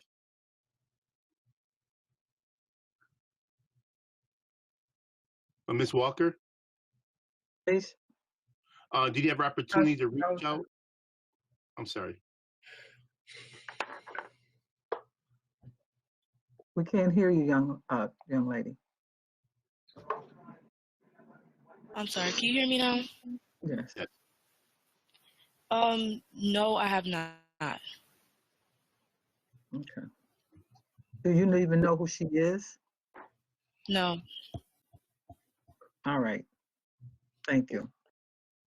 Bring up these issues, Ms. Walker, with Ms. Wilson and Ms. Botticelli when they contact you. Okay, we'll work to help you. Thank you. I have another hand raised, but I'm not sure where it's from or who is it from? Me. Okay, yeah, thank you. I'm sorry. I don't know why this is. Okay, I just wanted to chime in on student surveys. I agree with having surveys. I also believe that when we talk about student voices, the adults don't ask the questions. I think some of the questions ought to come from the kids. The kind of questions that they know that their peers will answer correctly, because yourselves as adults, we see it from a different perspective. Kids have a tendency of knowing how to present a question in a kid's tone, and kids understand what that means. That's a great recommendation, Dr. Evans-Brown, and I'm sure that's something we can ask Ms. Walker to lead, because she's also president of the Inter-High Student Council, if I'm not mistaken. I think that's a great idea. Great idea. Next, is it Jennifer, Board Member Makuzi? Yes, my question is for you, Board Member Walker. All of us have our own independent strategies as to how our constituents and folks reach out to us. And I'm wondering if you currently have a strategy, being president of Inter-High Council, or what can board members do to help you kind of create a strategy or avenues on top of what the district can help you with. Like, we're all here to make sure that you're able to connect to your constituents as well, which is pretty much all the high school students. Like, how can, and this could be something you email us, but I'm just offering, and I'm speaking for everyone, but not speaking for everyone, but like, how can we help you? It's a lot for, for one person to be leading so many things, and I've heard that constantly in this conversation, that you're leading things. So I just want to make sure that you realize that there's support, and avenues, and just reach out if, you need help in figuring out strategies to connect with everybody that can help you. Because it's very important. If you can get the student voice that we're so hungry for in order to move things along, how can we help you do that is basically what I'm saying. Thank you for it. I actually have some data from my first student Voice Matter group that I created when COVID first came around. Also, it takes meetings and planning. It's no exact strategy in my head. It just takes time meeting. It just takes time and meeting up and just talking about it to see what works. Would you like to share that information with us at a committee meeting or something? Board member Walker? Do you think it's something that you would be interested in, or what? Or do you, we're receptive to it if you want to share it with us. You don't have to, but I'm just saying we are receptive to it if you want to share it with us. Yeah, I would love to share that type of information. I gave students a few surveys and I asked them a variety of questions, and not only from I have a lot of different groups, not only from just students in Buffalo, there's students outside of Buffalo, parents in Buffalo, outside of Buffalo. I just have a lot of data that I've been collecting. I haven't been on it as recently because the Inter-High Council is having their meeting, so I'm trying to focus on both groups, but my focus is leading towards the Inter-High Council to get them on the prompt of what we need to do next. But yeah, I'll share that information if you need it. So if you want to share anything with us, Dr. Brown Hall can assist you, or Dr. Brown, who would you recommend?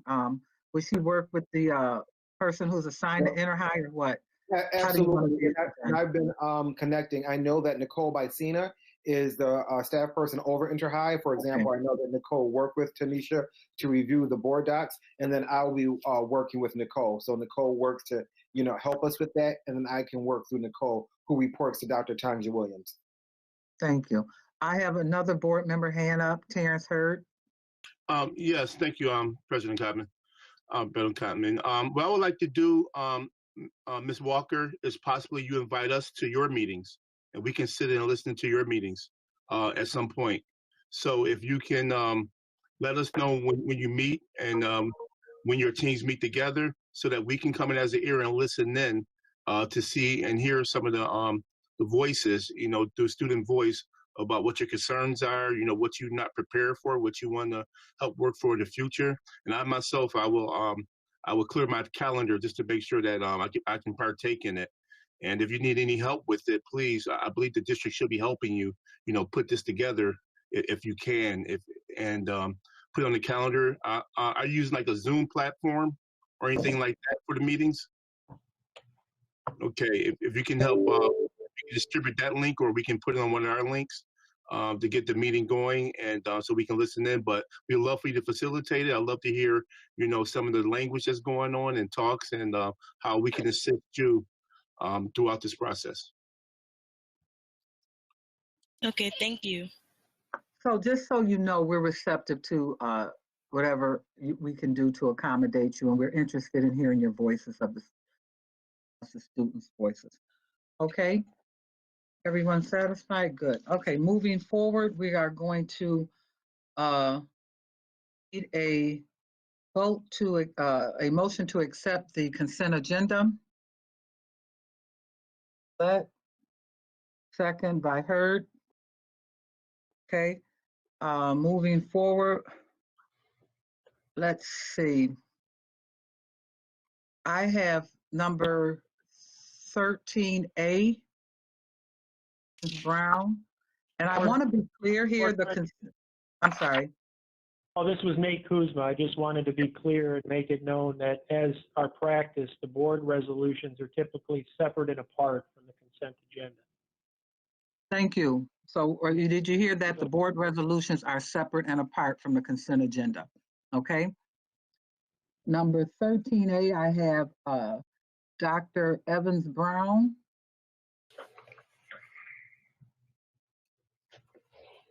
(13A) is a resolution service provided by the City of Buffalo.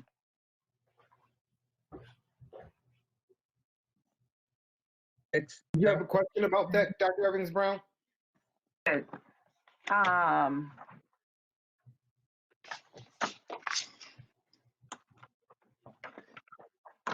So I read it twice, and it was a little confusing. I just needed some clarity. Do we as the district pay these dollars for personnel, a personnel assistant, chief of police, attorney, and get reimbursed, or it's not clear to me? So we are invoiced.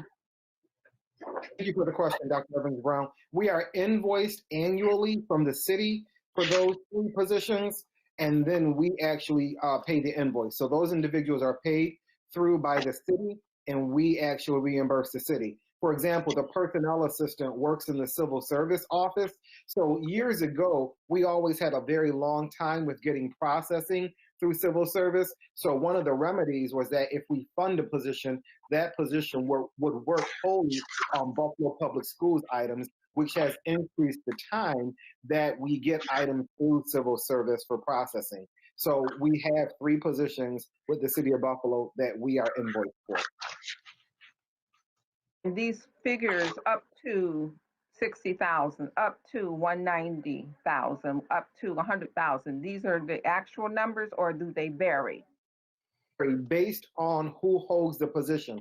For example, for the personnel assistant, when someone's hired into that position, it could be a range of salaries. If they have no experience, it's their first year, it'll be at a lower scale, whatever that scale is for that union position in the city. So it would be on that scale also. But these are the up to amounts that we would pay for those positions.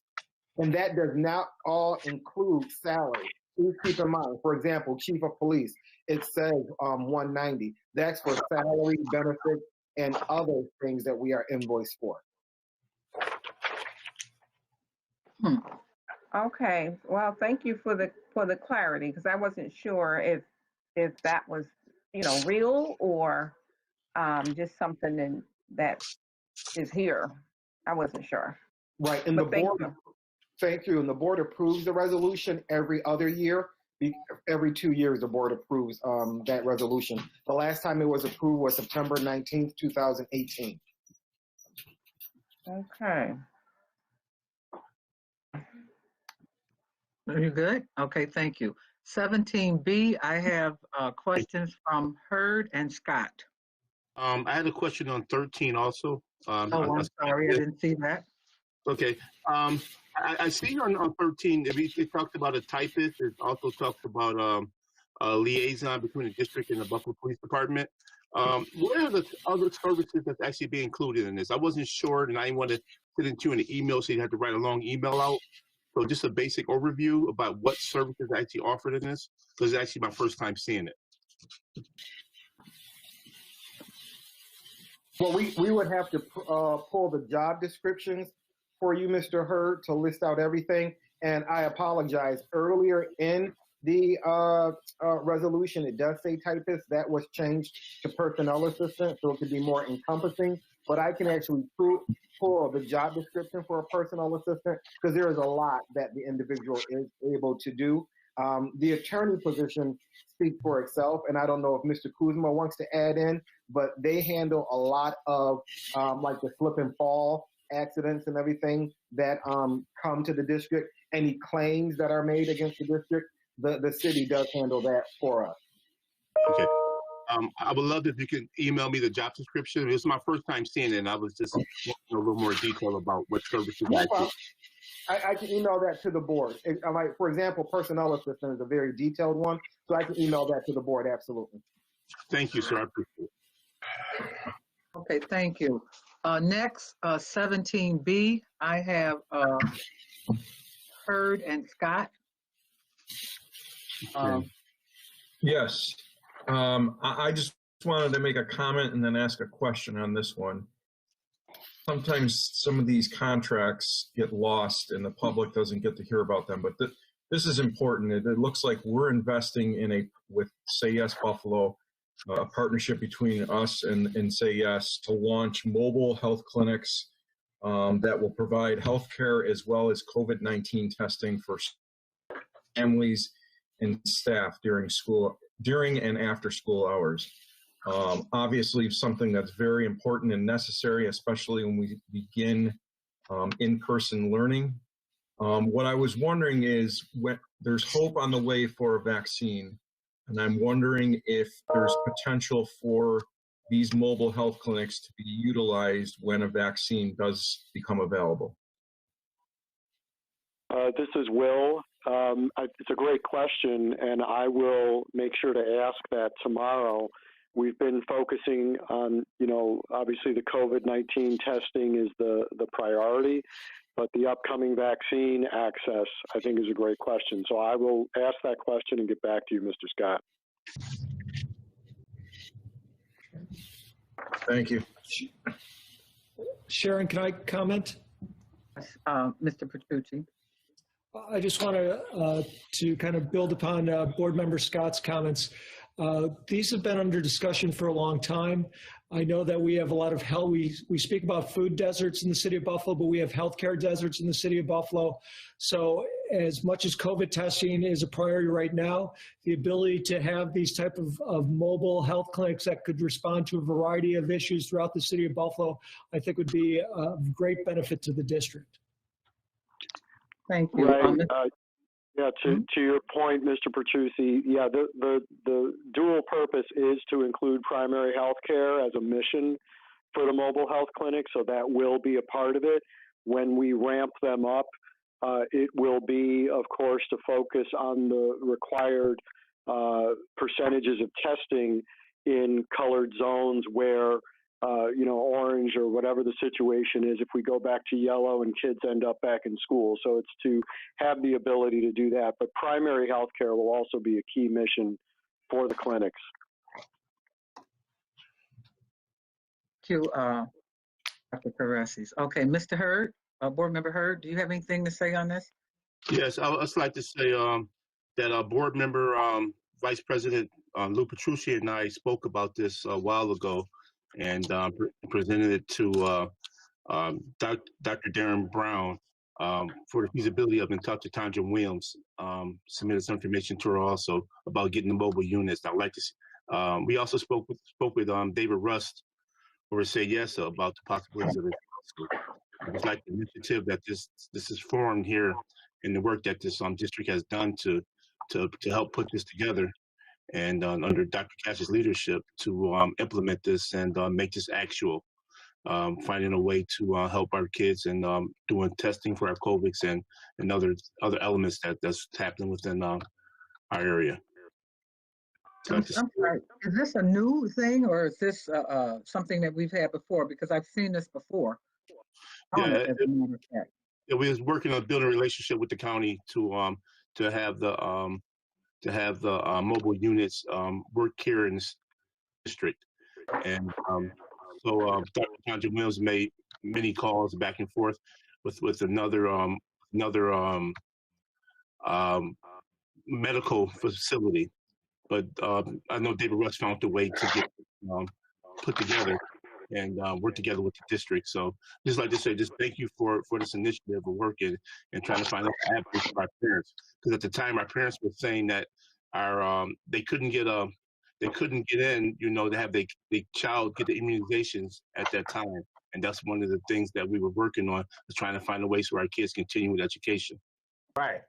So the mobile units, Terrence, serve both purposes, or multiple purposes. They serve the purpose of COVID testing at a time when we're going to want to do that before kids start coming back, before even staff start coming back. And if we get the test free, as was indicated by the governor earlier, once we start back in school, then we'll have a place to do it, but we'll also use the mobile units to go neighborhood to neighborhood, throughout zip code to zip code in Buffalo, and try to help expedite that process. But because we're down to about still 800 and some students who need required vaccinations, I thought it would be a good idea to also vaccinate kids as we're going around. If we make it known and get families to just come there, because Dr. Quo and Dr. Gomez offered to be on these mobile units and conduct the vaccinations. I've asked them, and they offered to do it. And I think that's a huge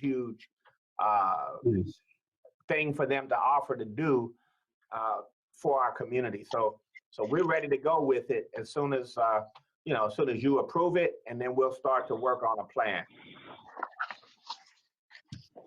Thank you again. All right, thank you. Moving forward, 18E, Member Woods. Yes, thank you, Dr. Brown, for getting back to me on that item. But the question for 18E is also the question for item 12B. The question is that we are purchasing a lot of our equipment, COVID equipment, and we're making large equipment purchases of $300,000 a piece in each of these items. And we're using an emergency bid.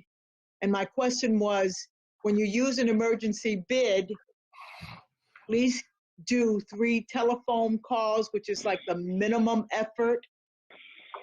The question in this particular item for scanners is that, did we reach out to any minority firms, even with a phone call, so that we can still attempt to abide by the MBE policy of this board of trying to let everyone have an opportunity to bid. So in this particular item, Dr. Brown Hall was able to point out that companies reached out to, but one of them is an MBE, even if they're not on the certified list. But for item 12B, another $300,000 emergency bid, I don't know that. I just want to assure that even in the emergency bid process, we're not forgetting about overlooking that we are still looking for and reaching out to MBE bidders. And the fact is, since we're not opening the schools and they're with this code yellow or red that we're going to be, is there a reason that we can't use the regular bid process so that we know we're complying with the board's directives? So I just wanted more information on that emergency bid process. If your questions were answered. You also are listed here for 22B and 22C.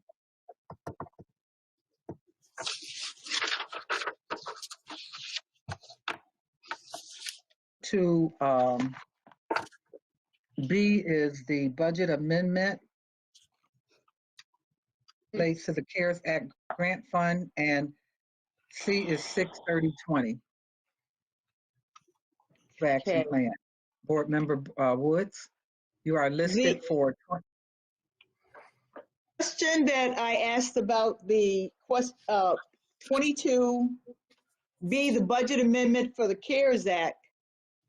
Amendment states that we got an extra $150,000 through the CARES Act. The actual revenue that came in was $150,000 more than we anticipated. And I just wanted to know, being recognized, what was it being used for? Where was it being set aside? Because the board members are always looking for any additional revenues, an opportunity to have some input in the use of those additional revenues. So my question was to point out that there is an extra $150,000, and what is going to be done with that for that item?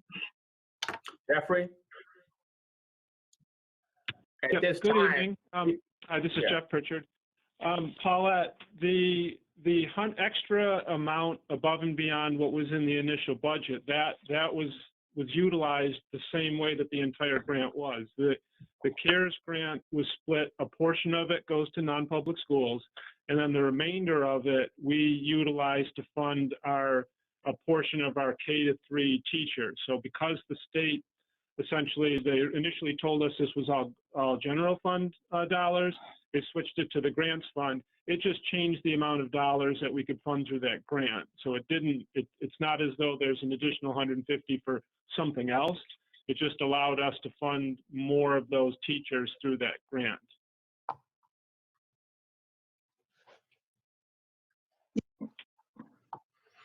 Indicated that the teachers are being moved into a grant, but that's temporary, right? Those are not going to be positions that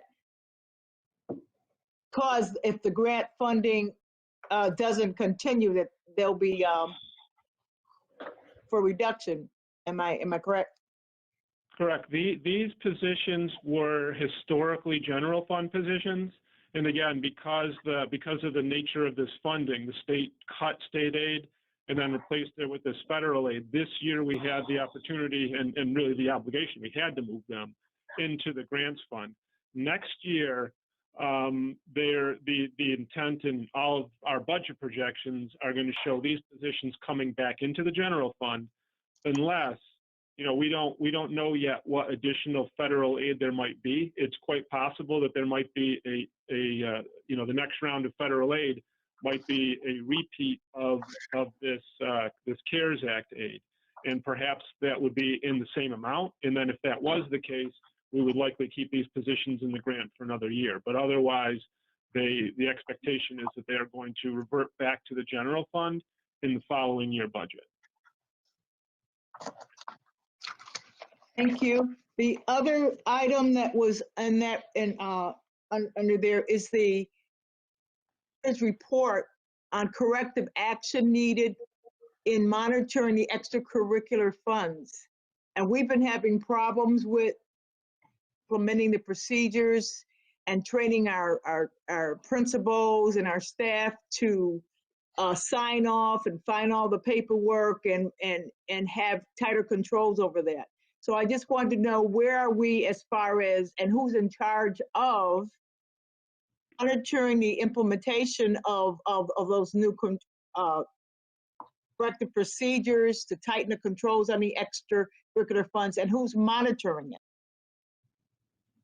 Okay, so it's outlined in that corrective action plan document. So Julie Carbone, who is the financial controller for the district, takes the lead in the finance department for implementing corrective actions related to the extra classroom activities.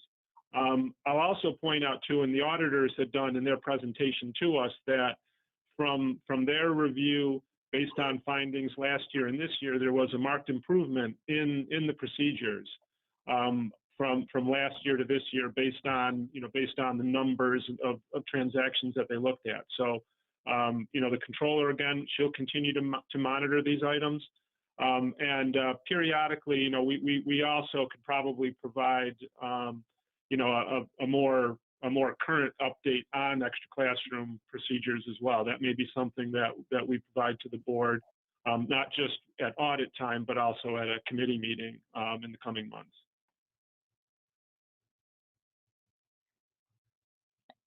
Thank you, because I really do want staff and people, principals who have the responsibilities for these funds to be aware of the new procedures, training on it, and that it is, that it is monitored, that are being followed. Thank you. Thank you. Okay, have I missed any questions for anyone? Okay, if not, can we move forward with confirming the consent agenda? Mr. Attorney Kuzman, call the... I'm ready, President Coppin. Doctor, on the consent agenda, how do you vote, Dr. Kathy Evans-Brown? No exceptions. Mr. Hurd? No exceptions. Ms. J? No exceptions. Posey? No exceptions. Petrucci? No exceptions. Dr. Rivera? Exception. Mr. Scott. Recuse 18A due to a relative that works for the contractor. Other than that, no exceptions. Okay, thank you. Ms. Woods, No exceptions. President Belton Common. I will approve 9A, line 20, family relative. Other than that, No exceptions. the consent agenda passes. Thank you. Thank you. All right, so let's move forward. We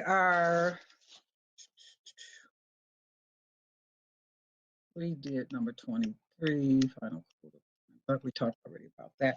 Number 24 is the board members' resolution. Resolution number A, resolution in support of extension of contract between the board and Dr. Kreiner.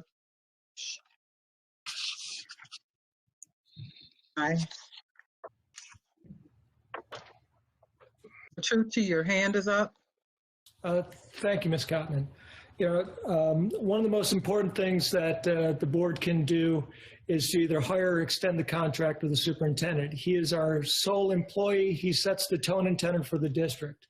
We've been very lucky to have Dr. Cash. We have seen a marked improvement in the district under his leadership. We've heard from many of the speakers tonight who have offered their support. From not only the speakers here, but I know many board members have been contacted as well. What I'm asking, though, is that at this point, just because it is so important, that we give it the time that it deserves. And I'm asking that we just table this motion until such time we conduct a special board meeting just to debate the merits of the contract extension. I get a second on that. Paulette Woods has seconded. We will open it up for discussion at this point. First hand up was Larry Scott.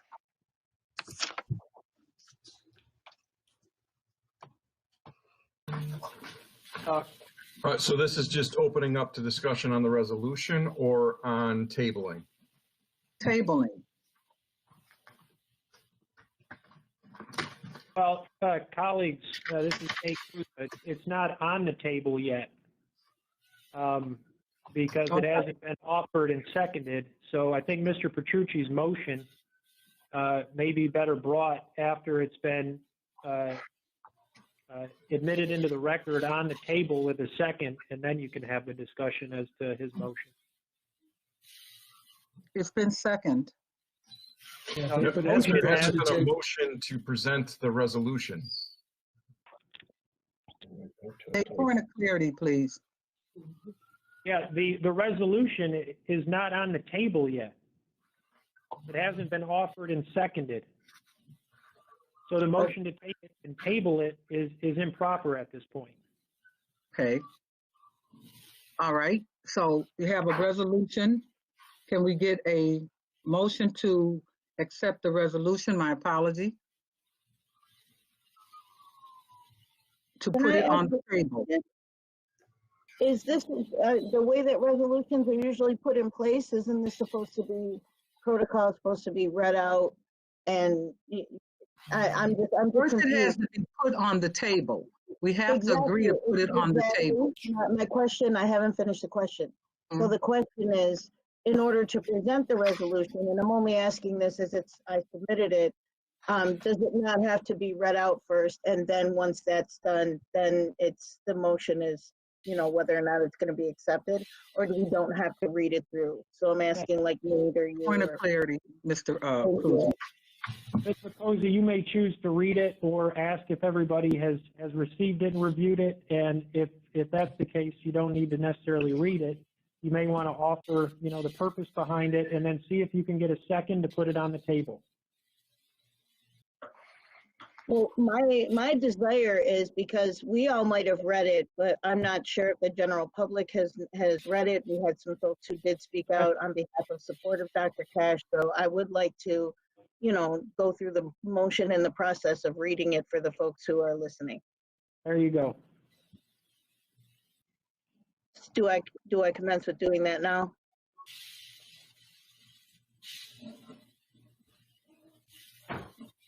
Yes, Jennifer, please read the motion.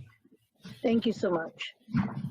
Good evening, everybody. So the resolution that's being brought to the table for discussion is, again, the extension of contract between the board and Dr. Carter Cash, presented November 18, 2020. Whereas our superintendent of schools, Dr. Carter Cash, as a nationally recognized luminary in urban education, continues to strengthen and improve the core outcomes of the Buffalo Public Schools through the successful implementation of our strategic transformation plan, the Education Bargain. And whereas, as a result of Superintendent Cash exemplary and resolute leadership and service over the years, public schools are on the rise, with notable results including 78% of our schools in good standing, graduation rates at over 75% for the first time in the high state accountability era, and opportunities at an all-time high for underrepresented students to access rigorous instruction, such as advanced placement courses.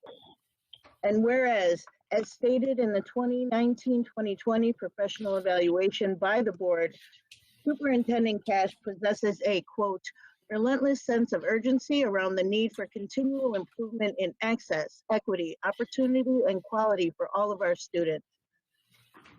And whereas, as further stated in his 2019-2020 professional evaluation, the board is, quote, especially pleased with the established sense of optimism, trust, and confidence in our district expressed by parents, staff, Buffalo civic leadership, and business community, unquote. And whereas Superintendent Cash is a distinguished champion who has brought the numerous justice and equity challenges our students face to the forefront of our common dialogue. And whereas most recently, our Superintendent of Schools, Dr. Carter Cash, emerged early during the COVID-19 crisis from among school leaders statewide and nationally to champion the needs of children, families, and school staff by putting their safety first. And whereas during this unprecedented and pernicious COVID-19 pandemic, Superintendent Cash's steady, thoughtful, patient, and well-informed leadership has kept our district children and staff safe, yet ready to return when it is responsible to do so. And whereas as a result of Superintendent Cash's stewardship of district finances, he has positioned our district in its best financial condition in decades, relieving the Board of Education from the immediate fiscal calamity wrought by the COVID-19 pandemic. And whereas the educational, financial, and social emotional toll on our children, staff, and district requires reliance on the experienced, competent, and compassionate and passionate leadership consistently demonstrated by Superintendent Cash. And whereas the obligation of the Buffalo Board of Education to put our children and families first demands the continuity of the unique expertise and demonstrated leadership of our Superintendent of Schools, Dr. Carter Cash. Therefore, be it resolved that the Buffalo Board of Education hereby approves the execution of the Third Amendment to the employment contract between the Board and Superintendent of Schools, Dr. Carter Cash, authorizing a 3-year extension of employment to conclude August 23rd, 2024. Now, I just want to add, as I put this forward, the reasonings that I put this forward are simple. There's just a couple. This contract is due to be done in 10 months. We all know the extensive amount of time it takes in order to find a new superintendent, and let alone the finances that we know we don't have in order to carry that out. Whether we have people who are in place or not in place, constraint that we need to deal with. I also have heard throughout the community that there's conversations being had, and this is something that's starting to echo in community around the superintendent's contract. So when people are asking questions, I believe we as a board, put this on the table to have the conversation. This is not saying it has to be voted on right here and now, but it is saying that the conversation is publicly on the table because we do have people who are publicly talking about this, and this is in our wheelhouse, and it is our job to do so. And number 3, as a parent of a 5th grader with an IEP, I don't see change as something that's going to be successful for my student. In the next 3 years, COVID will be handled to a degree, the new board members who will come on in the next few years will have enough sea legs underneath them to be able to conduct a search.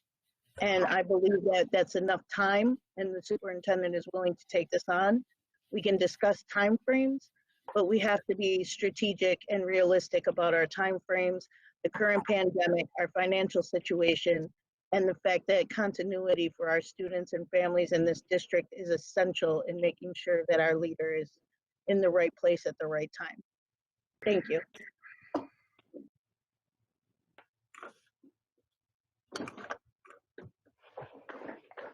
So now at this point, Mr. Petrucci can bring forth his recommendation. You need a second. No. Yeah, we need a point of clarity. Motion to put the resolution on the table I'll for second it. discussion. Nate, I need a point of clarity. Yep. Is there a second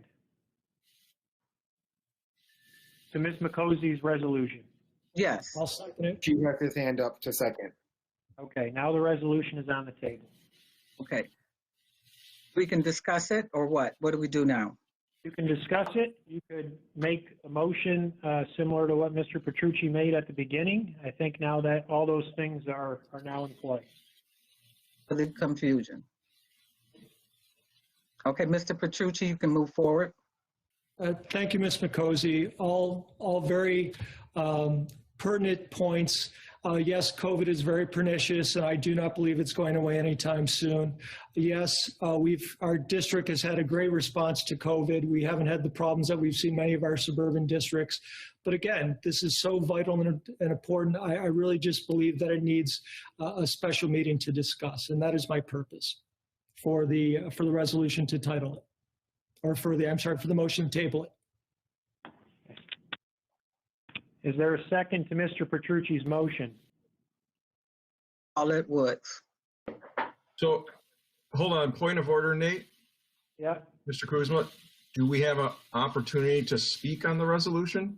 Yeah, right now, what now is on the table is a motion to table this resolution for a special meeting. So right now, the issue before the board is it's open for discussion as to whether this item should be tabled for a later date or whether you, as a board, wish to continue and vote on the resolution this evening. Okay. Okay, I have first hand up. Larry Scott, is your hand still up? It is, but I think Dr. Rivera's hand was up before mine. So your hand was up and then you took it down. Okay, I'm sorry, Dr. Rivera. Oh, thank you very much. I would like to propose that we move as quickly as possible to resolve this. This is a time where our stakeholders, our community, are experiencing considerable anxiety, considerable stress. To add this to their concerns, I believe is irresponsible. Our job as board members are to ensure the financial and educational stability of our district. When leadership is not decided, when it is unsure, even for a short period of time, that can greatly increase the stress of our staff, our students, our families. And so as a result, I think it's important to move forward. Okay, next hand up. Hands up. I don't see any other hands up. My hand's up. Oh, Larry Scott, your hand is up? Oh, okay, I didn't think you took it down. Larry Scott? So today I facilitated a circle in my district of employment, and I asked participants to share one word that describes the current state of the pandemic. Some of the words shared included uncertainty, worry, anxiety, frustration, and inconsistency.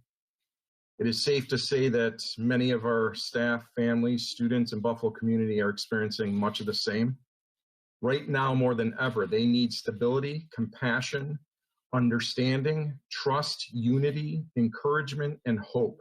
The last thing they need is division and murky and arbitrary governance, and in turn, more uncertainty, worry, anxiety, frustration, and inconsistency. This resolution is about what's best and what's necessary for Buffalo Public Schools, for the public education of 34,000 children, including my own, for our families and our community. Just a couple hours ago, we received in our inbox a letter from BPS Cabinet unanimously endorsing the extension of Dr. Cash's contract through 2024. This to me was unexpected, and it to me is unprecedented. It was moving and persuasive, not just as a board member faced with this decision, but as a parent with 2 boys in the system.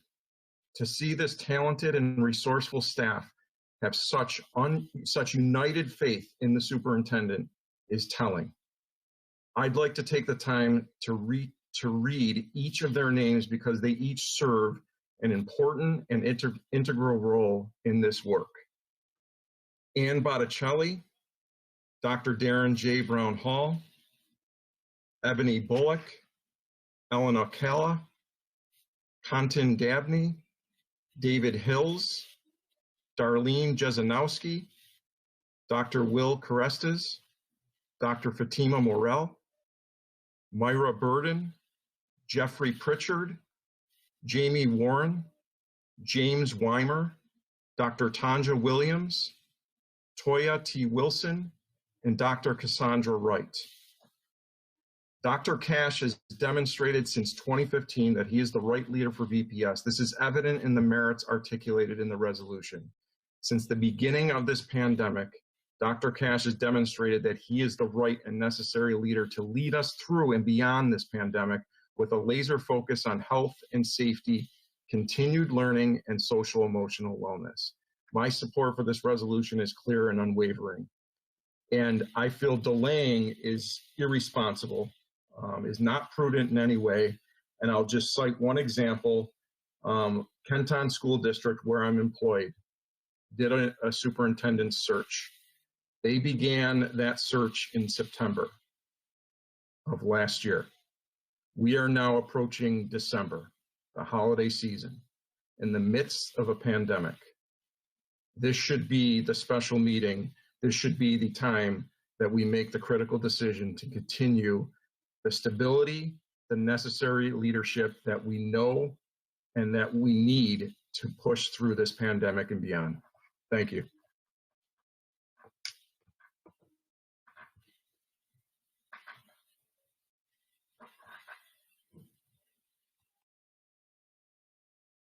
You're muted, Mrs. Cotman.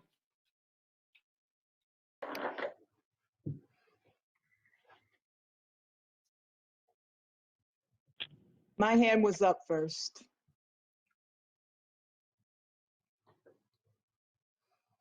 You're still muted, Mrs. Cotman.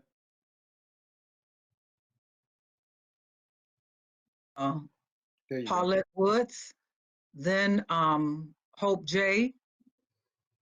Go back around to Ann Revere, whose hand is still up, and Larry Scott, whose hand is still up.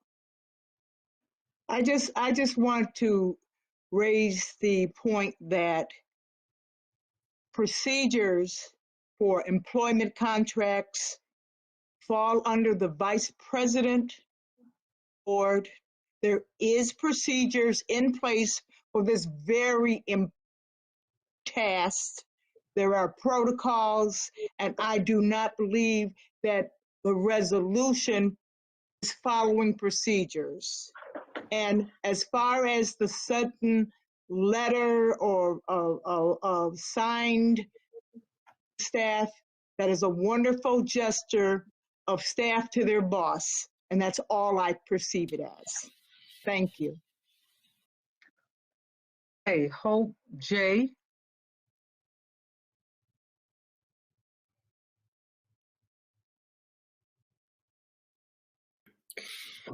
So I'm looking at the time and it's 7:46 p.m.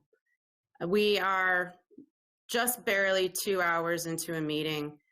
And as a board, since I've been sitting on this board, we routinely have meetings that last 4, 5, sometimes 6 hours when we have issues of this kind of significance.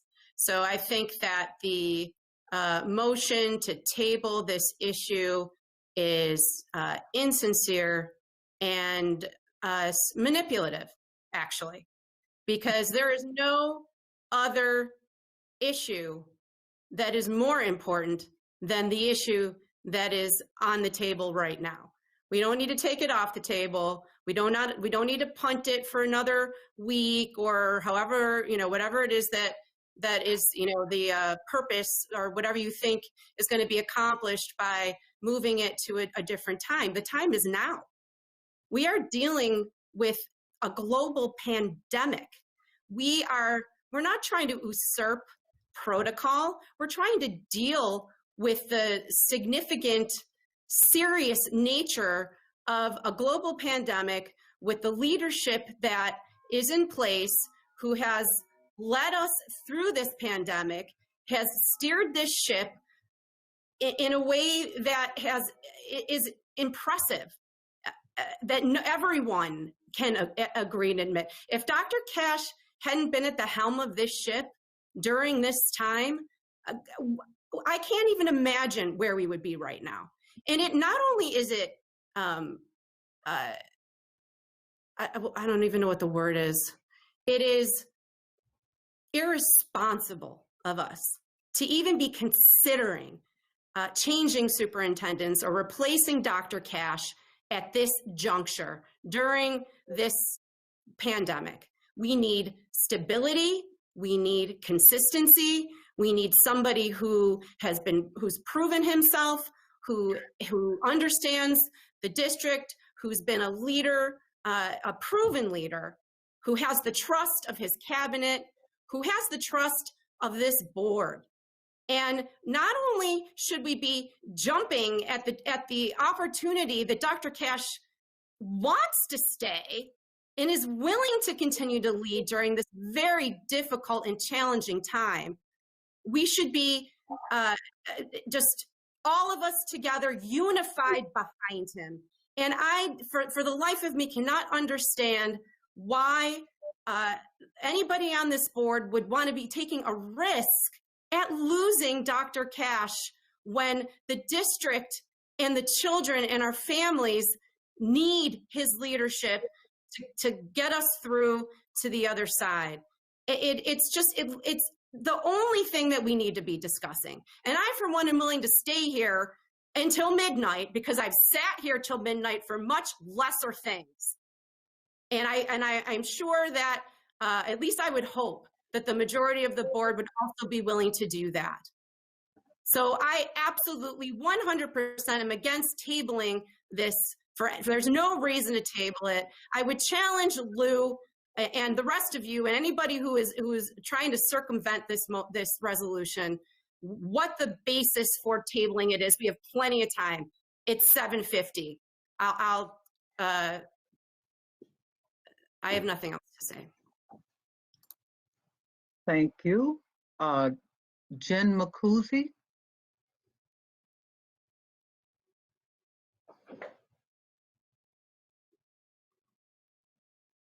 You're muted, Ms. Makosi. I started off great too. Let's try this again.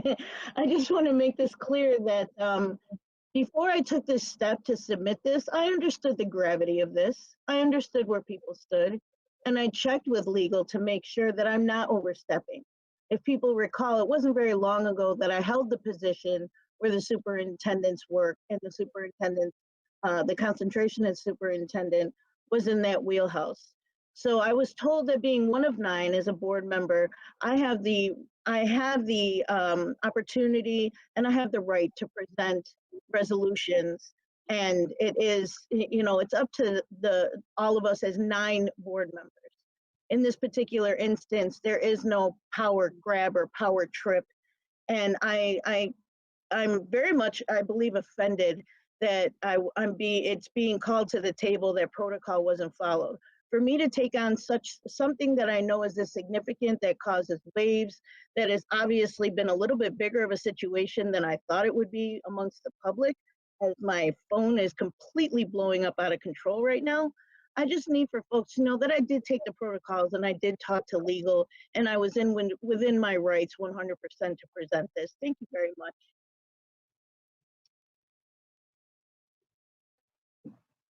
Diane Revere, your hand is up. Thank you very much. Mr. Petrucci, I have a question for you. What's the benefit of delay? Thank you, Dr. Rivera. I appreciate the opportunity to respond. So this, again, guys, somehow this is being construed as that if we delay or defer, that somehow this is all over with, that somehow that there's, I don't know what the reasoning that's being assigned or associated or ascribed to this is. This motion was filed on Monday. It is now Wednesday, 48 hours. 48 hours to do the most important thing that we are going to do as a board. 48 hours, and we've had a variety of different discussions among all of us about all these different items that need to be resolved, and that's it. My motion for tabling this was simply to work out all the details. To Ms. J's point, sure. Do our meetings go late? Yeah, they do on occasion. That wasn't the purpose. The purpose is to dedicate something that's solely in its purpose, solely in its focus to address this. And I also wanted to put in the evaluation tool going forth for next year. Some of you have been so kind as to get back to me. Some of you haven't.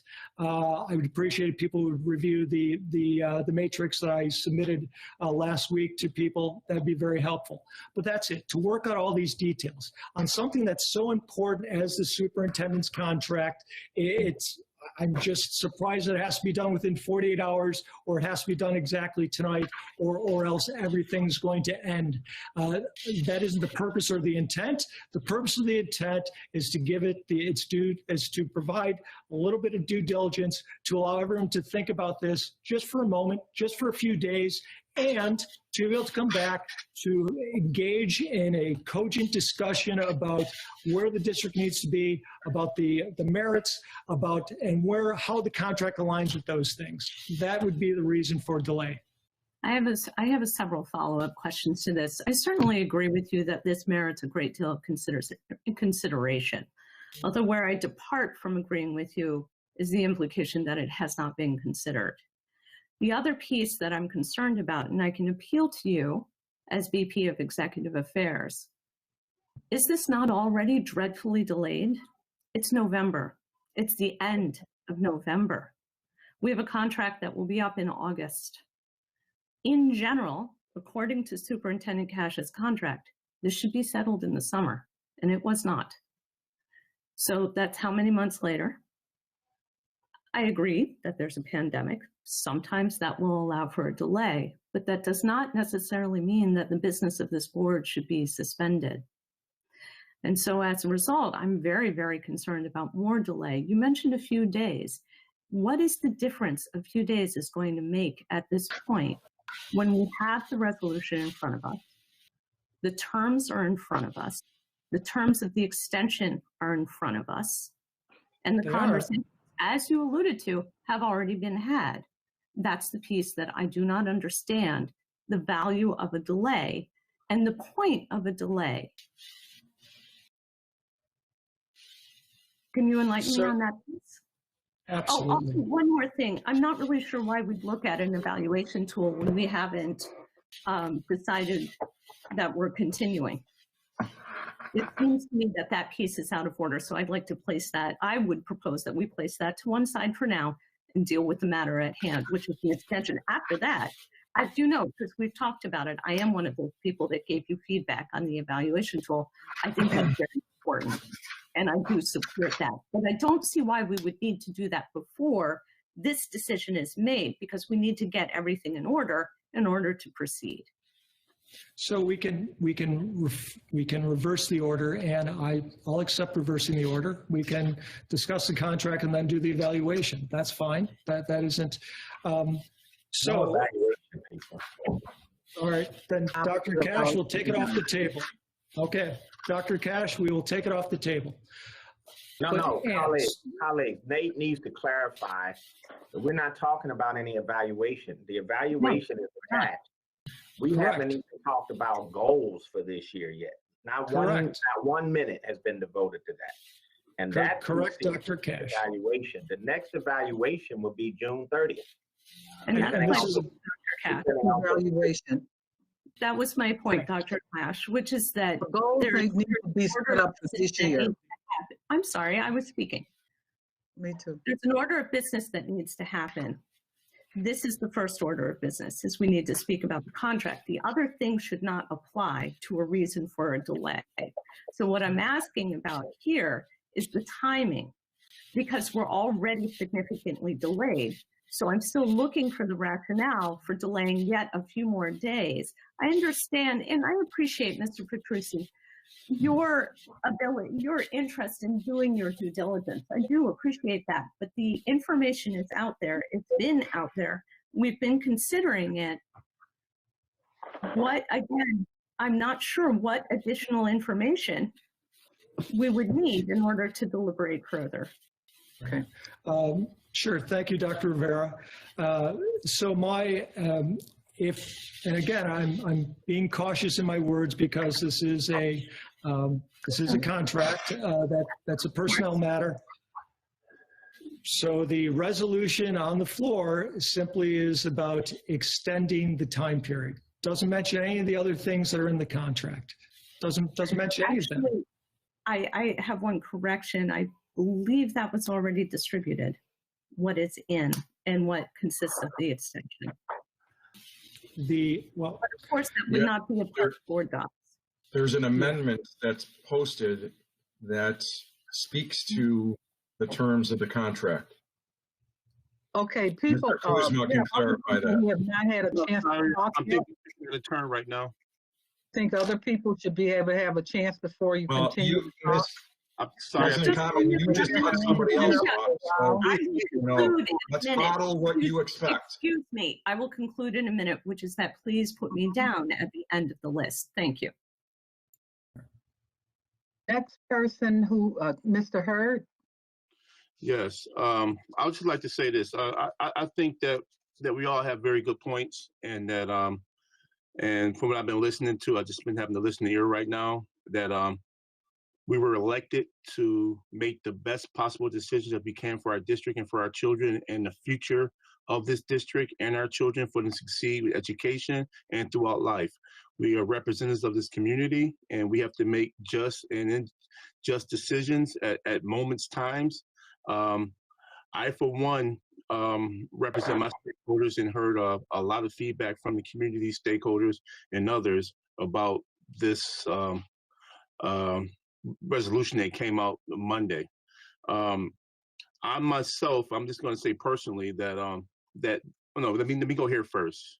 Is that the tone that this board is taking right now? I don't think that we need. I think we need to continue to talk reasonably, to talk productively, and not challenge one another at this time. But we all have the opportunity to give our views about what we feel, how we should move forward. I believe that and out of respect for the Vice President, Lou Petrucci, and his committee, I believe that that respectfully he asks for us to go to committee to speak about it.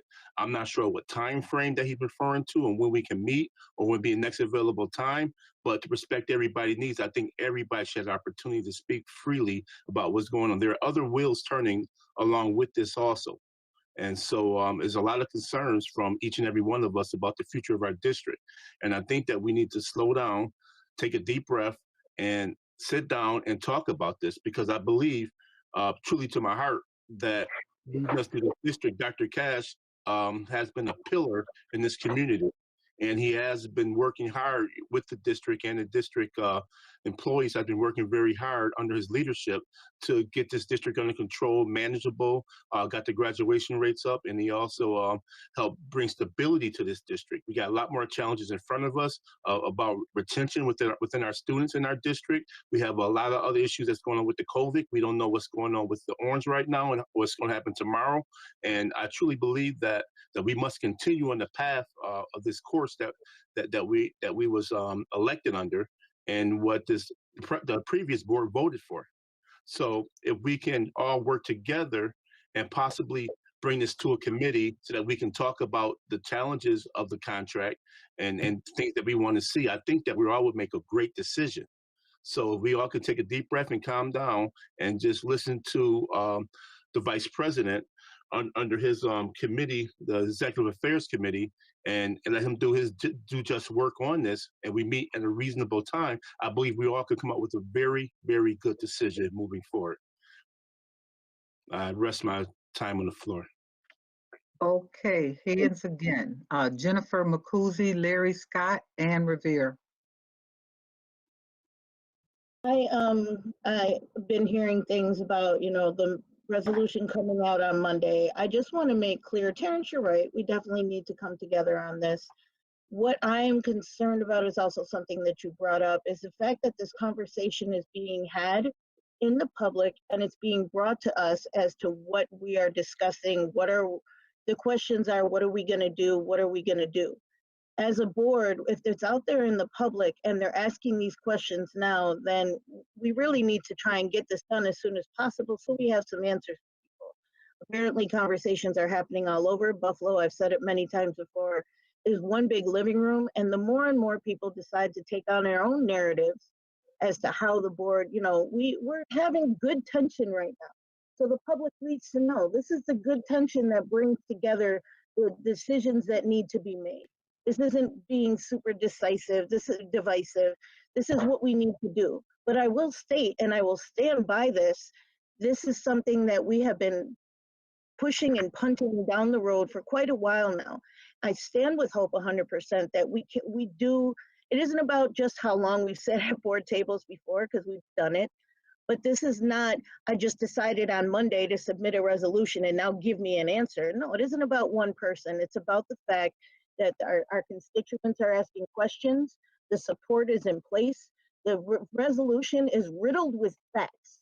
There's no personal agenda here on any level. It's riddled with facts as to what this superintendent has done. It's been brought to the table multiple times, his accomplishments, just his national recognition before he even stepped foot in the city. We have an advantage here in being able to retain the type of leadership necessary in order for us to move forward. And to be quite frank, I'm not sure why this is looking to be tabled. We gave an evaluation that was stated in the resolution.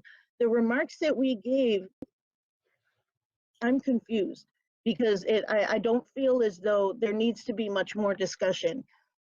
As you know, I will be honest, as previous Vice President of Executive Affairs, this was an agenda item that was on my agenda to be handled before the summer would have been over, and we would have been in our own board evaluations at this point. And again, for whatever reason, I'm not looking to say I would have done this and that. I'm trying to help bring something to the table that this board needs to look at. And it's obvious. The facts are in 10 months, this contract is up.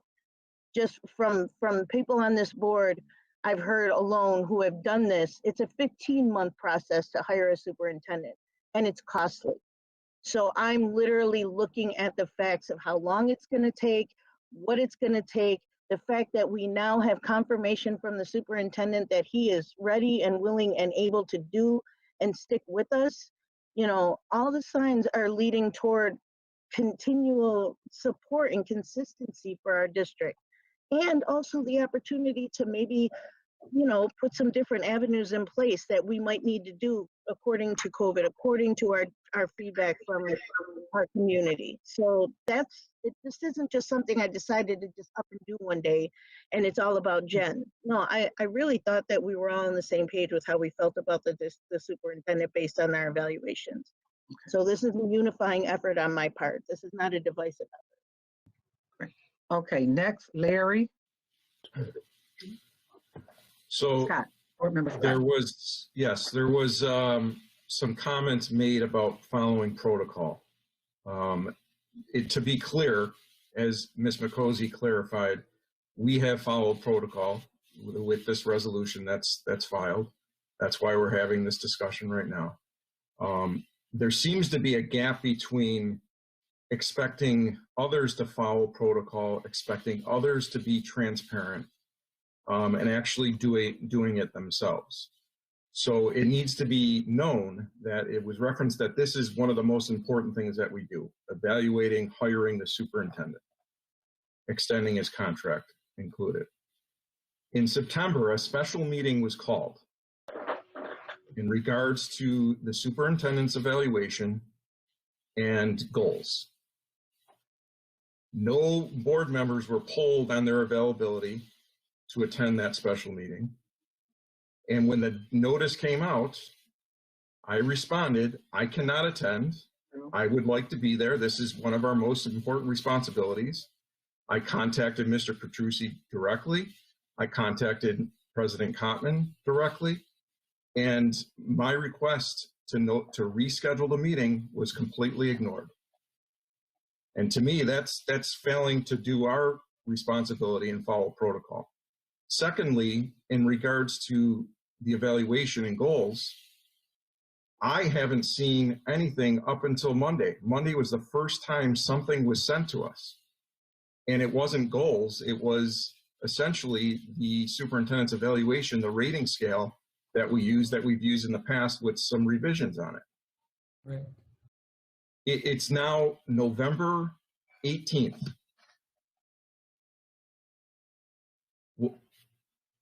We're in, and we have done none of this work, and we're not following protocol up until now. So how come now protocol is such a concern? And what is the plan then, Mr. Petrucci? If you don't want to have the conversation right now about it, what are we delaying? What is the, when are we going to have the discussion? And what's going to be different when we do delay the discussion and have it some other time? Okay. All right. Sure. Mr. Petrucci, Can I respond, Chair? to that at this point? Or do you want to wait to get additional questions? No, I can wait to get additional questions. Any more additional questions from Mr. Petrucci at this point? Okay, Ann, all right. Question, my hand's up. Oh, that's right, it is, but Ann was next, then it was Paulette, then it was Evans Brown. Okay, Jennifer, is your hand still up again? Okay, you took your hand down, okay, good. Okay, thank you very much. My question is one about timing, about why this wasn't decided sooner, why this wasn't brought forward sooner, why we weren't moving forward sooner about it. And I think it speaks directly to my concern about a delay, which is that the evaluation was done. We have moved forward as a board. We have had these discussions. We have had public comment on it. Again, I'm still looking for some specifics about what benefit a delay is going to give us when we're already so late in this process and so becoming rapidly close. And I'd like to speak a little bit to Mr. Hurst's point about personal opinions and personal experience. He's correct about that. So one of the things I'm going to bring in is my experience as an administrative leader in a recent leadership change, no matter how smooth that kind of change can be. It is significant. It impacts the institution significantly. And it is equally true that in those times, in the lead up before these kinds of questions are settled, there are significant stressors that are put on the staff and the administration, the faculty, and the families in not knowing where the district is going next, where the institution is going next. Our people are working as hard as they can. Our students are working as hard as they can. Our families are working as hard as they can. Our staff and our administration, our faculty are working as hard as they can. Adding an extra burden of the uncertainty about this is really, really problematic. And it's rewarding that extremely hard work and dedication with more stress and more anxiety. And that's why I'm harping on this piece of what is the benefit to a delay at this point? Because one of the things, cautiousness and consideration is generally a virtue. But one of the concerns here, you have to balance it with the kind of reverberations that go through an institution and a community when that uncertainty continues. And so that's what I'm looking for. I'm looking for that clarity on why that delay is so important and outweighs the amount of stress, the amount of concern, and the amount of anxiety that no answer is going to create in BPS and in our community. So thank you, Dr. Rivera. I appreciate your concerns. Nobody wants instability. Everybody wants stability. Everybody wants consistency.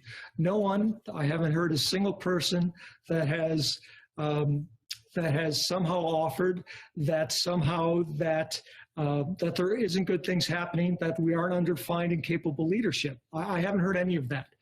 My request to table this motion, again, was simply to give time to work out the details.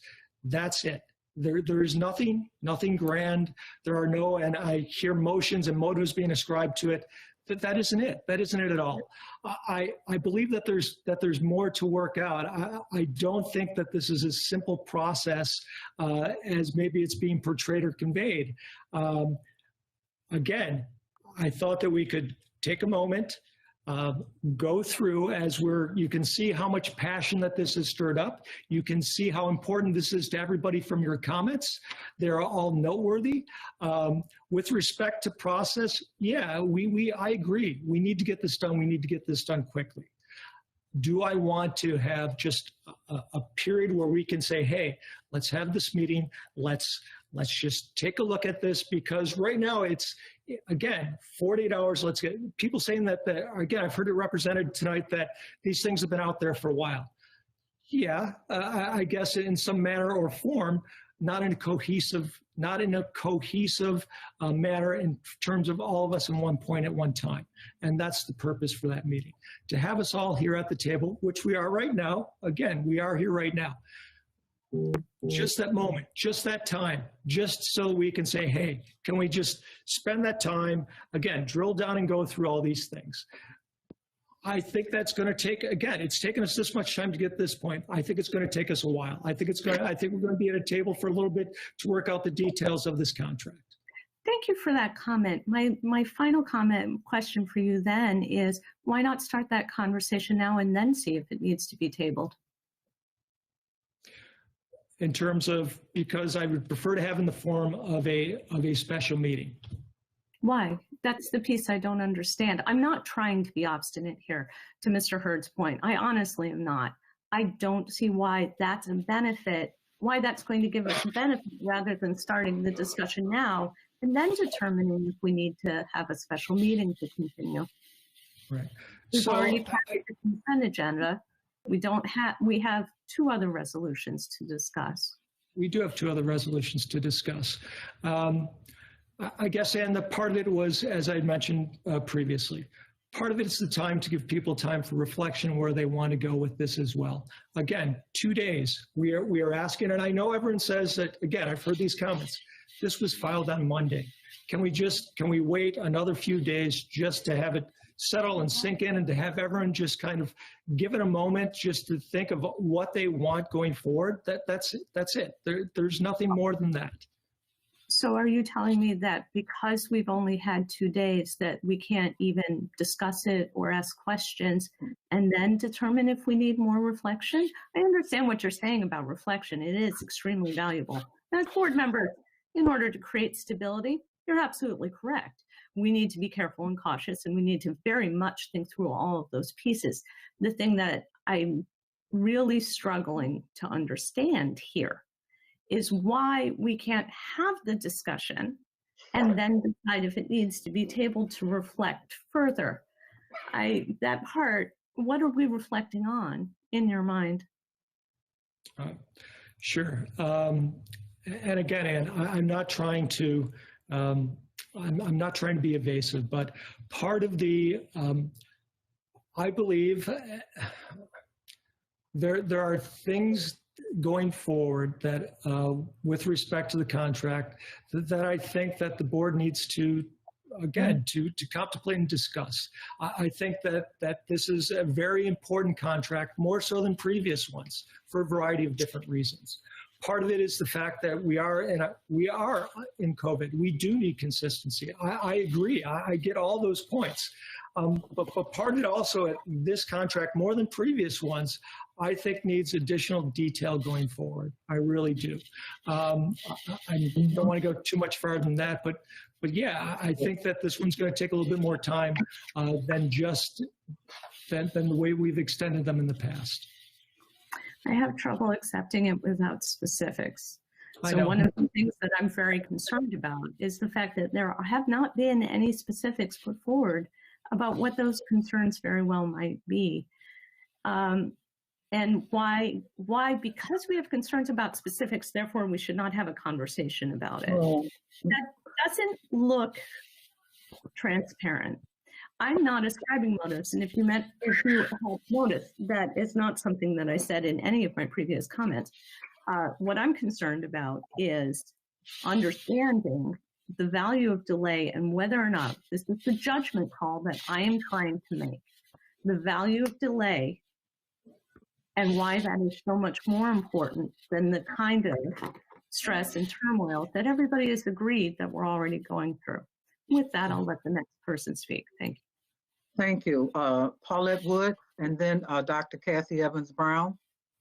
Okay, I want to ask the entire board, you ever heard of a personnel contract for hundreds and thousands of dollars for the leader of a 36,000 students district be negotiated in public, a personnel matter, a contract negotiated in public on the public opinions and over a Zoom meeting? That is the most unprofessional thing I've ever heard of in my life.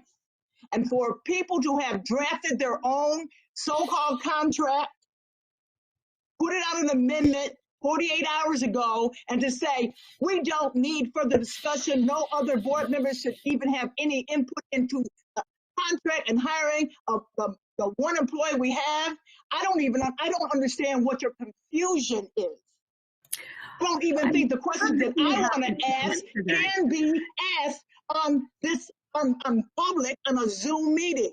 They're a personnel matter. It's a $300,000 contract, and you expect that you can put it on a page, and that is the extent of discussion. That is the extent of a fiduciary responsibility that you have to this board or this community. I am appalled. I understand your concern. We haven't even begun negotiation.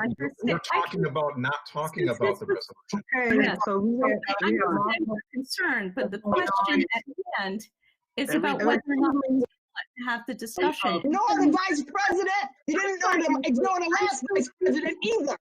All that Calm down, please. Calm down. Please calm down. Please calm down. Please calm down. Husband, thank you very much. All we're talking about is and you have had multiple times to talk. Can Kathy Evans Brown have at least one time? Of course I am, but it was directed at me. There's a bunch of people that are still lining up to talk. Okay, so if you want to come back, you can come back. Okay. Dr. Kathy Evans Brown, thank you. Thank you. We all agree that Dr. Cash has been very instrumental for this district. We have had conversations about his contract ending in 10 months. And so it is a serious, matter. I mean, I would approve and vote on an extension. I think what's happening here is that this particular resolution was put in place. And when we were talking about, because in the past we've had, you all have extended his contract for a year. He's had other multiple extensions as well. Now we're talking about a 3-year extension. First time I've heard about it, because I know we were talking about, and some of you personally, we've talked about a 1-year extension or a 2-year extension. So now we're talking about a 3-year extension. I do think, his purposes, Lou and I met with executive committee on Monday, and we knew that this would come up. You know, these flare-ups and stuff. But we would like to be not a divided board, but you know, come in as a board that is on the same page, right? We want to be on the same page. And that was one of the recommendations that Lou made in that executive meeting on Monday, that we would go into executive session first, out as a one board and one voice. And so now we don't look like that. It's a conversation ought to be had, but these are kinds of things that you go into executive committee, because I've heard some things about litigations. We want to talk about what's going on with some litigations out there first. So you want to talk about all of that, but you know, certain things, you know, it's just like a, you know, you know, in a family, you talk about certain things behind closed doors, and then you come out okay, because you're gonna flush that out. Sure, we all agree that Dr. Cash needed an extension. We're not saying that, but again, why couldn't we go and behind closed doors and talk about and come out as one board? Okay, thank you. Yeah, thank you too. If you've already applied, you've already talked, because these hands are up again. I have Larry Scott next, Jen McCuzzi, Ann Revere, you up again, and Terrence Hurd. Dr. Kathy Evans Brown, I want to thank you for what you just shared. That I think is helpful. Your insight, your perspective. To clarify, however, what was moved was to table the resolution. There wasn't a motion to take this into executive session and discuss it further. There was a motion to table and have another meeting about this some other time. And so that's where the confusion lies. I don't think there's opposition to taking this into executive session if that's what folks feel we need to do to talk about the specifics of this resolution. I want to go back to Mr. Petrucci, because my concern about protocol was not responded to. And I also want more clarity as to what terms or details, Mr. Petrucci, you feel need to be further explored that we can't discuss and explore tonight. Right. So thank you, Mr. Scott. You know, Kathy brings up a point. You know, we did discuss on Monday, but as I spoke to more and more people, there was more of this type of conversation that we're having now. And that was, again, one of the reasons why I thought we would be better served having a specific meeting for this purpose, because as my email said earlier today, that whatever the decision of the board is, that I was hoping that it could be as close to as unanimous as possible. You know, that was part of it. And to give ourselves the time so we can reach that point. And what could be, again, as we can say, we have many of these points that we've been discussing so far. That was part of it, is to give us, why delay, why the time? Look at where we're at right now. And this is just to give us ourselves a little bit more time. We haven't gotten into the nuts and bolts of the contract extension. I mean, we haven't had that conversation yet. We haven't. There was the general overture about the duration, but some of the finer points and details, I think that, again, need to be discussed in executive session. I don't know if we want to discuss them in open session. And that was part of the reason for requesting this about that. I mean, so Mr. Petrucci, to respond to that, your email actually suggested you had bullets on things that we needed to discuss tonight. it did not indicate anything about tabling. You actually, your email was, I thought, very responsible. It was laying out the things that we needed to talk about collectively as a board. And then it suggested that if we get into the point where, legally we have to go into executive session, that's where we would go. So that was just earlier today. So I'm baffled as to how come that is now changed and you've tabled, you're suggesting tabling this. Yeah. And again, Larry, responsibility. No, I want to come in here, Lou, because this is going on. And I need to be clear about something. The superintendent's contract is a serious deal. It needs to be a unanimous decision by this board. Any time that I don't feel that we can get a unanimous decision, it needs to be tabled until we can talk, until we can get to that point. Divided board voting on the superintendent's contract. And that's why this is being requested at this point. It's not a matter of trying to delay anything or whatever.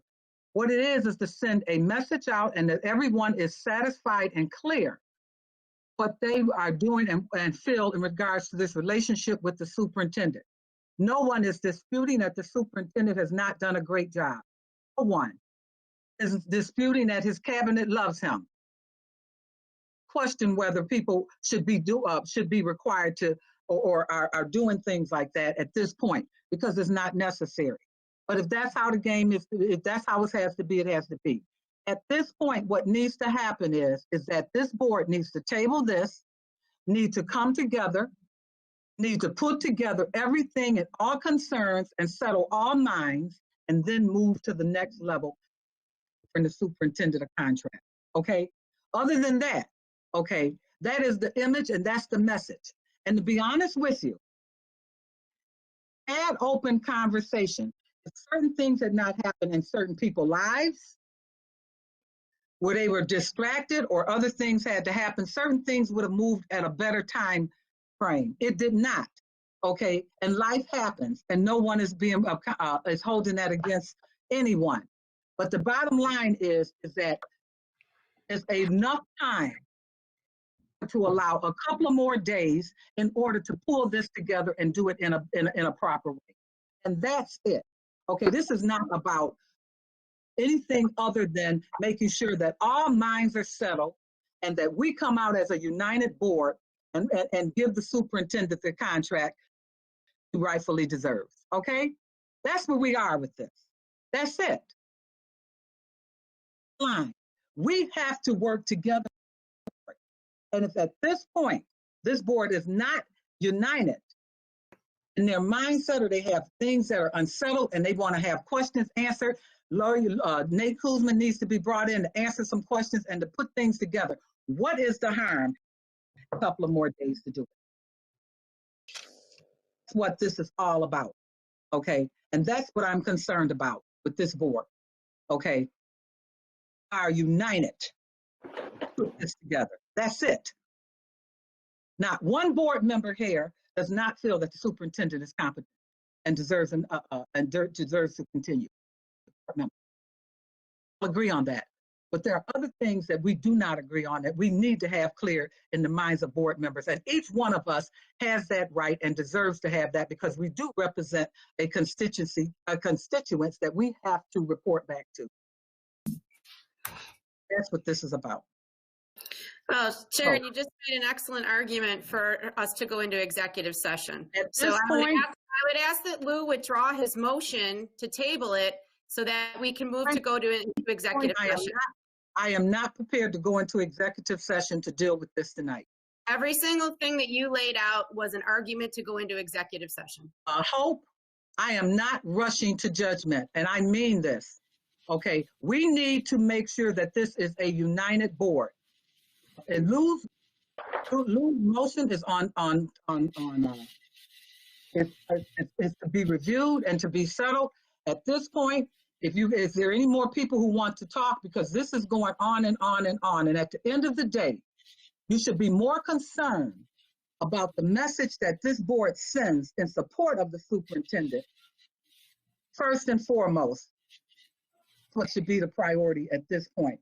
How does this board get together where all decisions are made, all minds are settled? And at 8:31, I'm very sure that tensions are at the point where we are not at our peak. Should not be considering such things such important. This is over $1 million+ contract, a fly by night. So now let's see who else. Vote. Jen Macuzzi is up next. Veer is after her. Tom Terrence Hurd is after her. Larry Scott is after her. Okay. Veer. I'm sorry, I thought you said Ms. Makosi was up We're first. getting completely Oh, I'm off the sorry. beat. I'm sorry. Question. Cozy, my bad. Go ahead. Her name, her thing went That's down. fine. That's fine. I just want to bring some clarity to something here.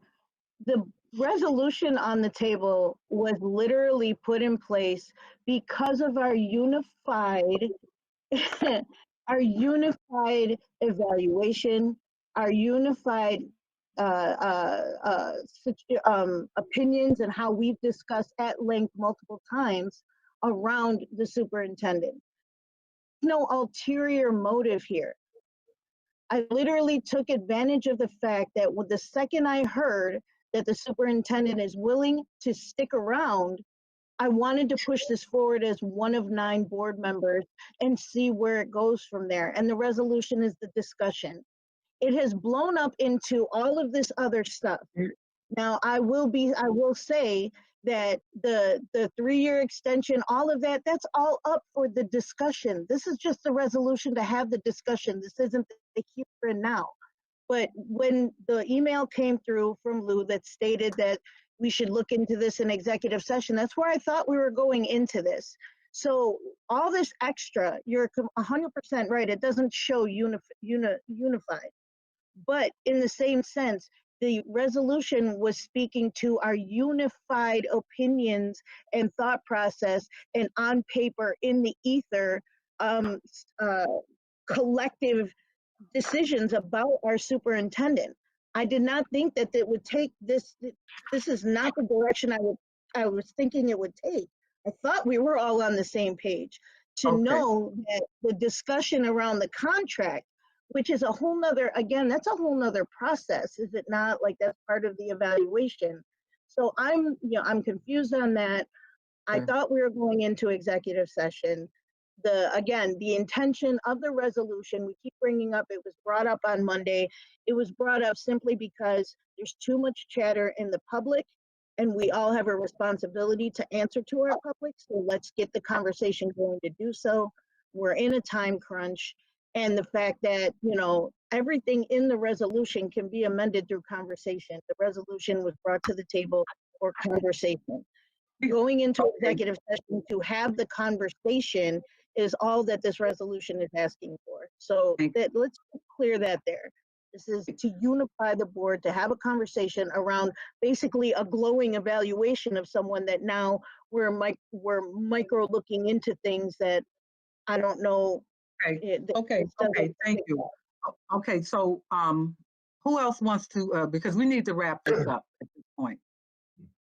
Who else? Just a very brief second of what Ms. Makosi said. I agree.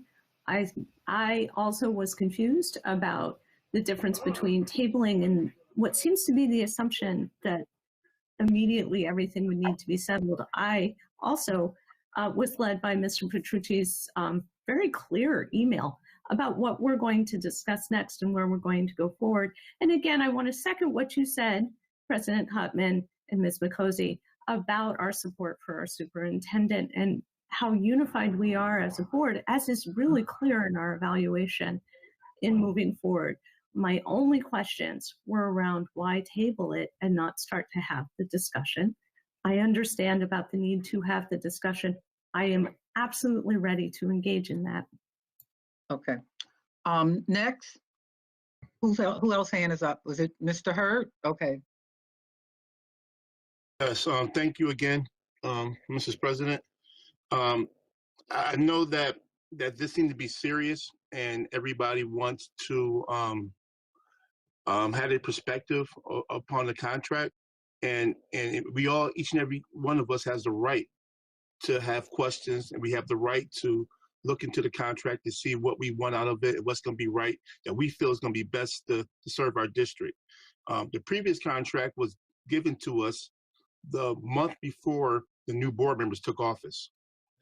And I'm not quite sure how it went. I know most contracts, sometimes there's a private attorney that comes in play that looks at the contract and presents to the board. And also know that that when we took our oath in office, that Dr. Cash was afforded one more year here in the city of Buffalo to help with our district. Dr. Cash is willing to stay here. I haven't heard anybody yet say that they don't want him here. So I just think that we're really, really close to getting this resolved. And I thought that we were going to executive session also. And I just don't want to spend more time here trying to figure out what we need to do when I really think that we're all are very, very close to getting this resolved. So let's just, again, take a deep breath, look at a contract and think about the things that we want to do. And like President Kottman said, we come out as a unified board, and I think everybody wants that. I think Dr. Cash has a great respect here in the city and amongst his administrative staff members. And I think that if we all collectively come together and just maybe talk about the points that we want, not go in executive session with a fierce attitude, but to talk about the points that we want and get together on that, I think that we don't have to spend a lot of time doing this.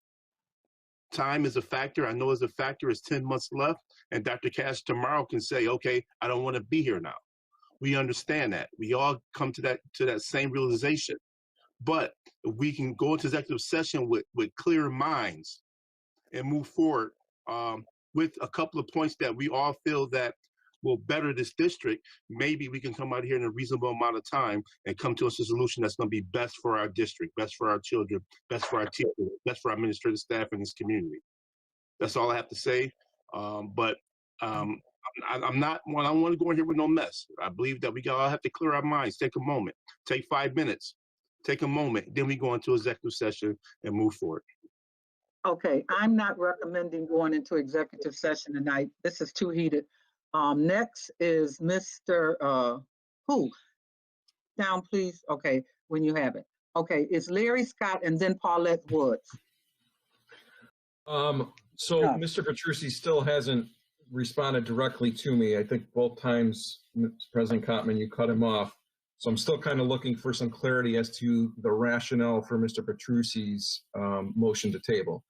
And again, I want to emphasize that there is a gap between what we say and what we do. Mm-hmm. The communication to table was not made to the entire board. The motion to table and then to shut down discussion about it tonight is divisive. You can't claim that your priority is unity, that you want us to be together, when the leadership of this board is not communicating collectively with the entire Board of Education on how we should act on matters and how we should proceed. This could have been all prevented if there was clear collective communication from the leadership of this board. If everybody here is truly in support about getting this contract extended and values the importance of it, then that should have been communicated. That should have been clearly communicated, what the objective then was to do by tabling tonight. And certainly there's a need for better communication on this board, especially when people call people and they don't respond back to them and things like that. So you're certainly right about that, Mr. Scott. Next is can I respond? Sharon, I'd like to respond to Larry. That includes emails that are ignored by you, President Kottman. Sorry, what is that? That includes emails that are ignored by you, President Kottman. We ignored tonight because we're going to definitely do it under unfinished business. Okay. So I call the question. I call for the question. There's a motion on the table. It's been seconded. I call the question. So to respond, Larry, Yes. As I spoke with board members throughout the day, I was hoping that by, again, giving ourselves time that we could come to a document that we could all stand behind, because there are still people that did have questions out there. There is still a divergence of, under the general umbrella of supporting the superintendent, under the general umbrella that people have recognized that he's done a great job, that there's a need for consistency, particularly at this time, that people, you know, we've heard all the people stand in support of him. Again, I thought that by taking a breather, taking a couple days, that we could come to a unanimous decision, and that's I don't know if that's possible right now. Things are running a little hot right now, but that was the purpose or the intent, Larry, was that by, again, that we could take time to craft a document that we could bring to the table as a unanimous type of document that I don't know if I had from the time I sent out my email to tonight. I mean, that's kind of where I was at with it. So just see, that was the process. That was the rationale. Document referring to the, are you referring to the resolution? Well, no, going forward, making sure that everyone was comfortable with whatever the outcome of this resolution looked like. I'll put it that way, because I believe there'd be discussion and changes to the resolution going forward. But to clarify, what you communicated to some board members was not communicated to all board members. And what you communicated to all board members in your email is not what you're suggesting to do tonight. So there's been a change. And Let that's what Mr. Petrucci answer the question instead of it's answering just for going him. on and on, Larry. What do you hope to gain by going on and on with this? How come you're preventing him Motion from on the speaking? table. I called the question. Can you hear me? So, Paulette, you should be recognized by the president, but I'm sure she will eventually. Yeah, Larry, the feedback that I was getting wasn't so much from those that sponsored the resolution or those that were, I'll say, some of its most ardent defenders tonight. The concerns I had were from other board members that had more questions regarding it and how we proceed forward. And that was I guess this hasn't worked out as planned, but the reason for the motion was to assuage and to address any concerns that they might have. And I believe that it would go beyond the scope of an executive affairs meeting. So that was it. The purpose was not to engage in what we're doing right now. The purpose and the intent was to just, with a short delay, have one meeting specific to these things so we can dedicate all the time that's needed to craft a document that we can all stand behind. That was it, Larry. And again, this is, it changed from this morning. It did, based upon my conversations. Colleagues, let me make a suggestion to try to solve this. In my experience, you can keep this meeting going, keep it current, and meet tomorrow without reposting. So if you're urgent about it or you want to get it resolved soon, it needs to happen. We're heading into Thanksgiving. After that, December is here. And right around in that time, I'm going to have to make some monumental decisions that then are going to create a lot of angst and anxiety in the community. And if we're not together, and if you're not going to support me in making those difficult decisions, then we have a big problem with the community. And that's what we're up. We have 4 major issues right now that we've got to deal with. So when you say table, when you say a few days, you can keep the meeting going without reposting and spend all the time you need tomorrow at a time that you want to do it and get it done. I'm sorry, tomorrow does not work for me. I'm sorry. I have a doctor's appointment and a procedure that I have to have, and I'm not going to be responsible for making decisions after that. Monday is available if necessary or whatever. At the end of the day, There is a, Paulette, there's a motion, we need to, in my opinion, we need to spend additional time to look at this, whether you approve it or not, whether you like it or not. At the end of the day, this is a major decision. Can't come out as a united voice. There's a reason why this process was done. I don't want to put it out there, but there's a reason why we recommended doing this today without putting it out there. Yeah. Okay. Madam President, again, there's a motion on the table. It's been properly seconded. I call for the question. People through discussing this? No. Sharon, I would be fine having the meeting tomorrow. I could do that. I can't do the meeting, Lou. I told you I have a medical procedure that's scheduled tomorrow. Okay. Everybody knows my business out here. So Lou, you can always withdraw your motion so that we can go into executive session and get this done tonight. Lou, you have the power to do that. Lou can withdraw the motion. I could hope. I don't know if I'm feeling withdrawing the motion, though.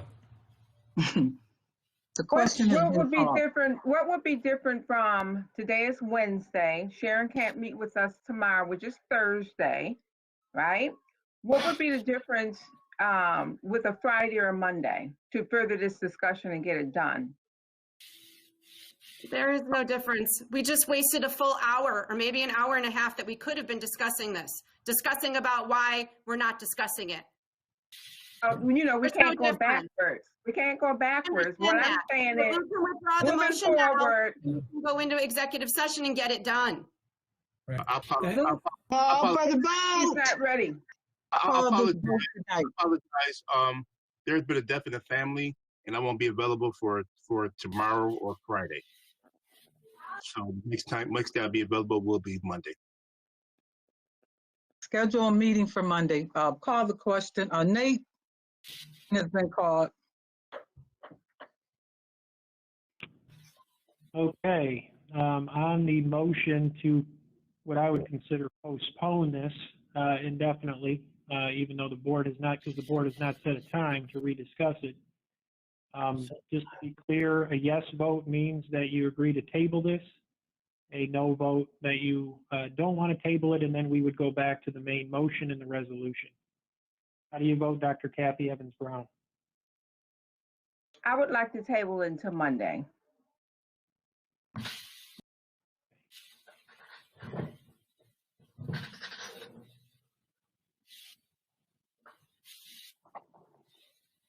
Mr. Hurd.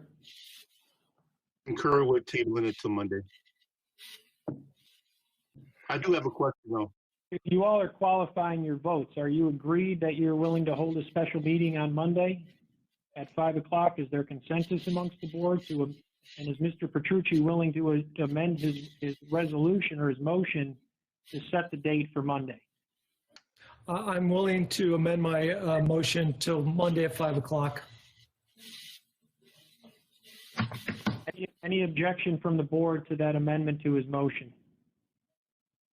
Monday does not work for me. We didn't check to see if it works for everybody. Well, That's what we're doing now. Gee. We're doing now, checking to see does Monday work for everyone. It doesn't work for Jen?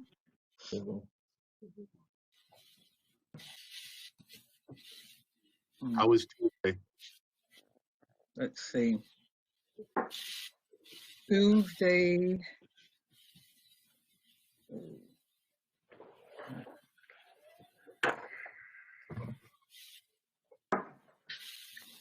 Check your schedules. So that's the athletic committee and Tuesday. You willing to give up the athletic committee, then we could have Tuesday. Can we feasibly get this done before the holiday? That's the question. Before That's Thursday. what we would like to do. This is why I put it out, guys. This is why I put it out. If we would have kicked the can any further down the road, we would be looking at way after the holidays. This was not, this was Yeah, we understand. amazing what's happening. We understand, Jen. You understand? 10 months out, 10 months out, and in your opinion, you need 15 months to check for a superintendent. It's If we not were my looking opinion. It literally was stated by you, President Cotman. Stated by It's a me. 15-month process. It's been stated You by me. told I've that. done 5 superintendent search, so don't tell me what You're the I've one said. who told me that. You're the one who told me You it's did a not tell me a year and process. a half. You did. I'm sorry. I got that I'm from sorry, you. you don't know. I've done 5. Tuesday. I've done You know 5, what? You know what? We're not, guys, we're I'm not, not getting into this. yeah. No, not falling into this. 5, Jen. 5. Does Tuesday work for everyone? That works for me. Is that the day before Thanksgiving? No. Thursday's Thanksgiving. It's Wednesday. Tuesday at 5 o'clock? Tuesday, 5 o'clock. Tuesday, 5 o'clock. Yeah, as long we're canceling that meeting then, right, Terrence? That's the only thing I have on my calendar is the athletic committee meeting. It's canceled. Okay. Okay, so Mr. Petrucci, I don't hear any issue with Tuesday at 5 o'clock. You're amending your motion to table for the specific day of Tuesday at 5 o'clock for the purposes of a special meeting to discuss the superintendent's contract and the extension? Yes, please. Okay, now I'm going to start the roll call vote over on the motion to table this item until next Tuesday for a special meeting of the board at 5 p.m. How do you vote, Dr. Kathy Evans Brown?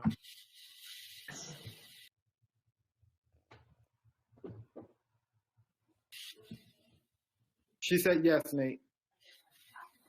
Mr. Hurd, I concur, Tuesday, 5 o'clock. Ms. J,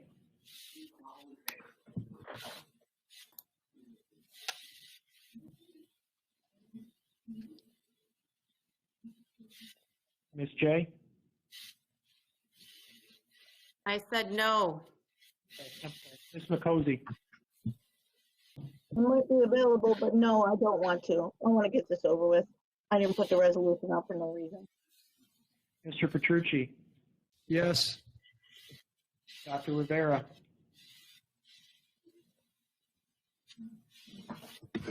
You're muted. My apologies. No. Mr. Scott, No. Ms. Woods, Yes. and Mr. President Belton Cotman.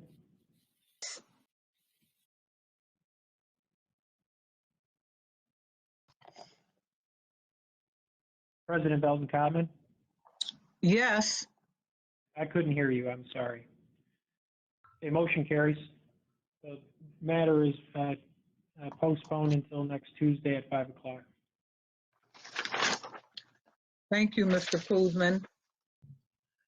Next item up is resolution in support of the City of Buffalo proactive rental registration.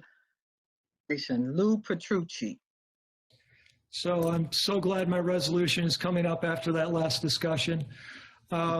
This resolution was in the Buffalo Common Council Legislation Committee on Tuesday.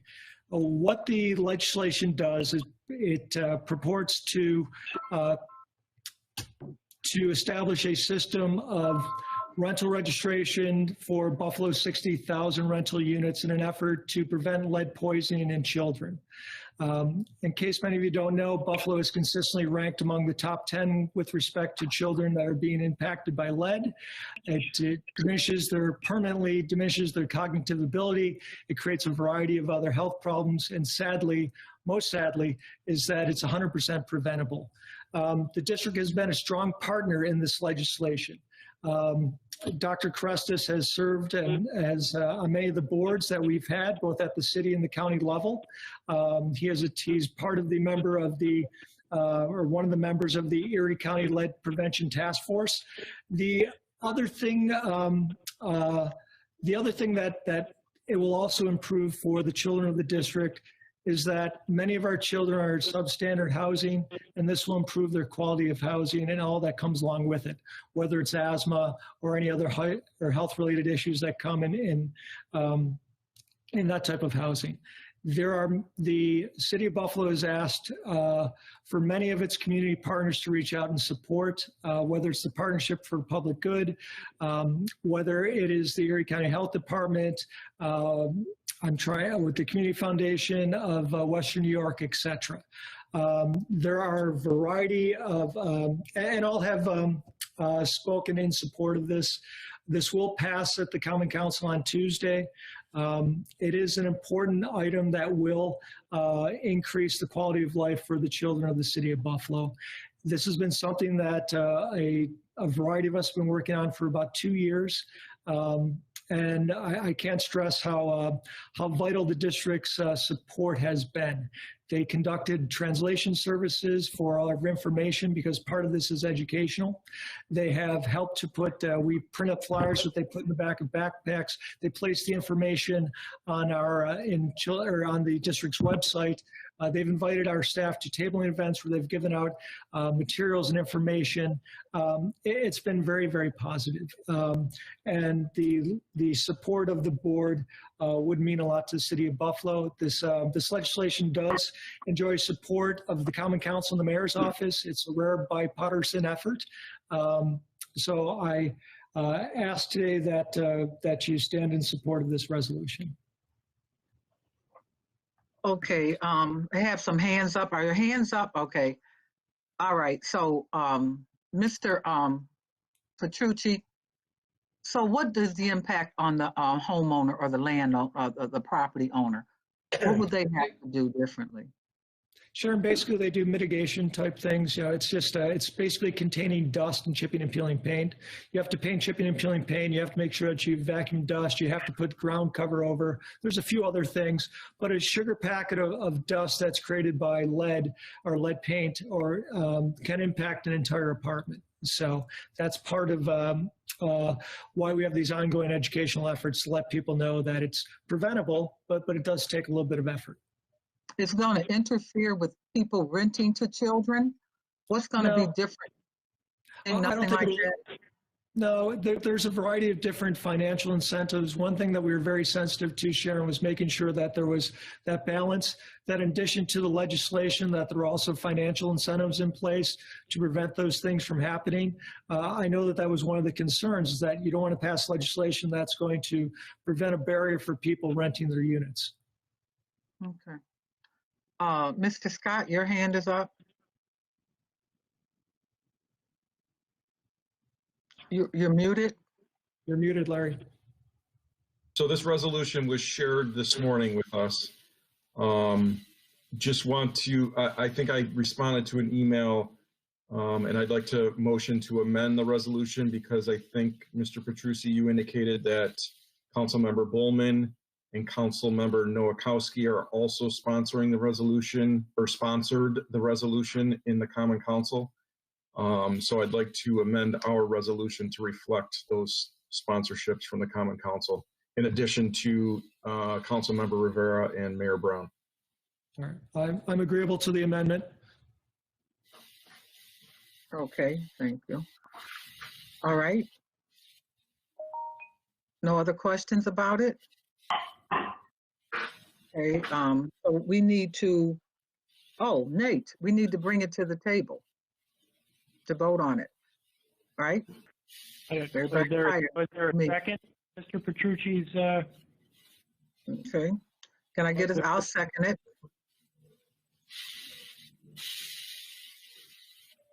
Okay, it's been motioned and second. Have a roll call vote.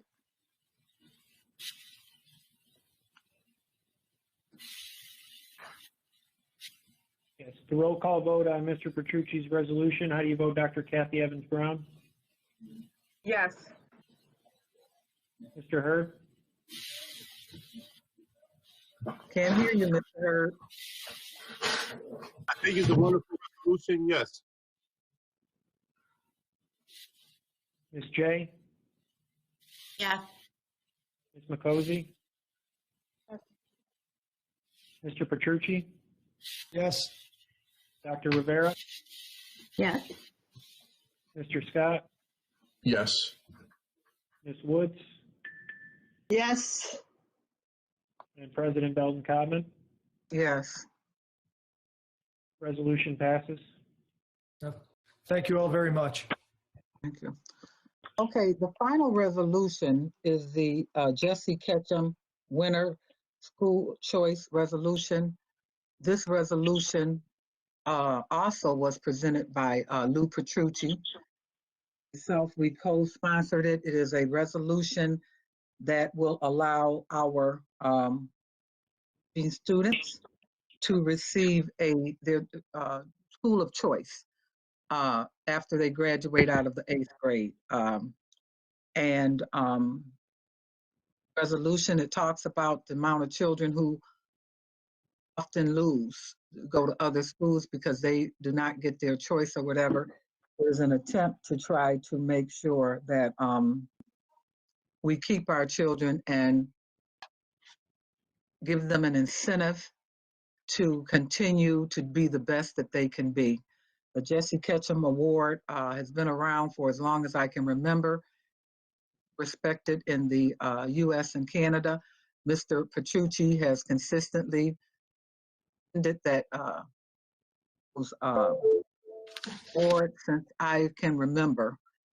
Lou, if you'd like to add anything onto this, please go ahead. What we're asking is to allow these children the opportunity to have. I could. Let me speak first, Darren, and then I'll defer to you. I was letting you know who else signed on to it because. Oh, thank you.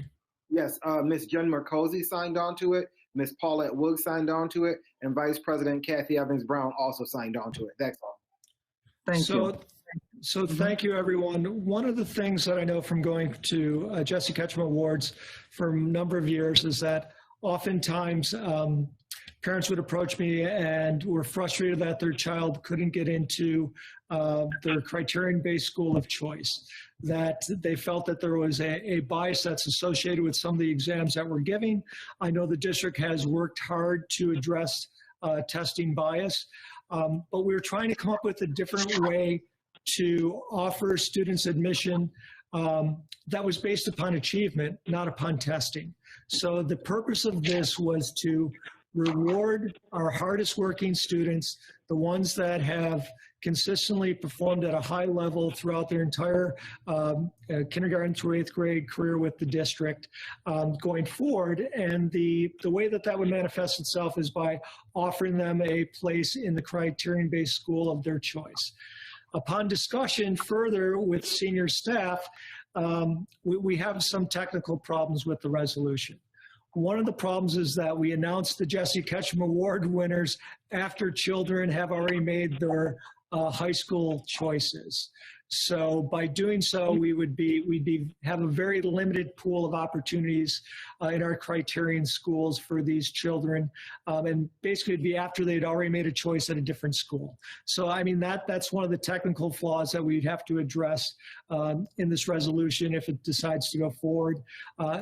I believe the spirit is still there to come up with a different way to evaluate children that's reflective of their hard work and effort. I believe that part of the resolution was also to show children that there were multiple paths to entrance into our criterion-based schools, aside from just our additional paths, I should say, aside from being a good test taker. So this was, I guess, the spirit and the intent of the resolution. Though upon conversation with Dr. Brown and other senior staff members, there are some items that still need to be worked out. Okay. Do I have any new hands up? Or Larry Scott, your hand is up. Terrence Hurd. Yeah, I'll go real quick. I agree with the spirit of the resolution. I think some of what you've just raised, Mr. Petrucci, or staff are raising, might be some of the concerns I have. Do we know how many students this would apply to? About 40. Yeah. 40 students? Correct. Yeah, I'm just, my concern is, it's very contentious with our criterion-based schools, and would want to be sure that we're doing things that are in line with regulations and district policy as well. So, but absolutely agree with the spirit of the resolution. Larry, if I could just comment a little bit farther.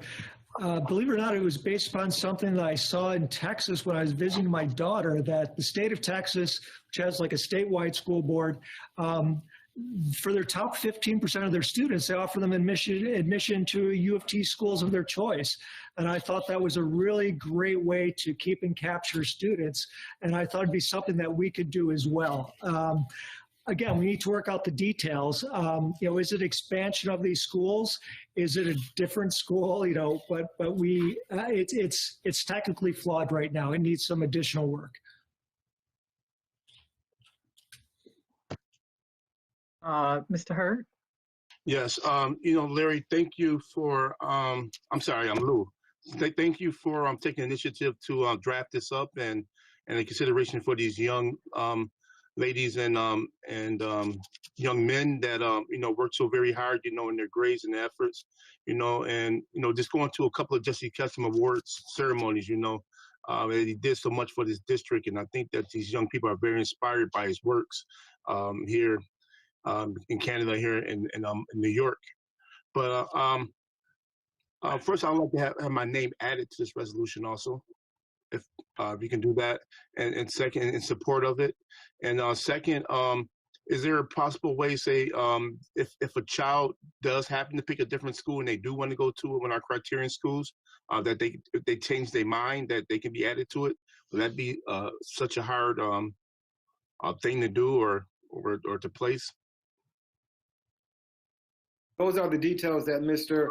Petrucci and Ms. Cotman have said that senior staff will have to try to work out some of the details and see what options we have. Okay.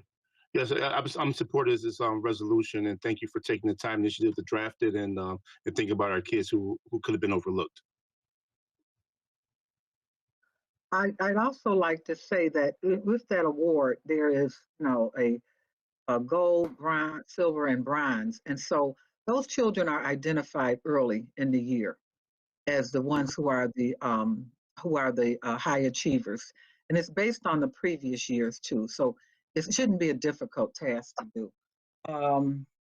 We have Paulette Woods, is your hand up? Okay. Jennifer, board member Makouzi.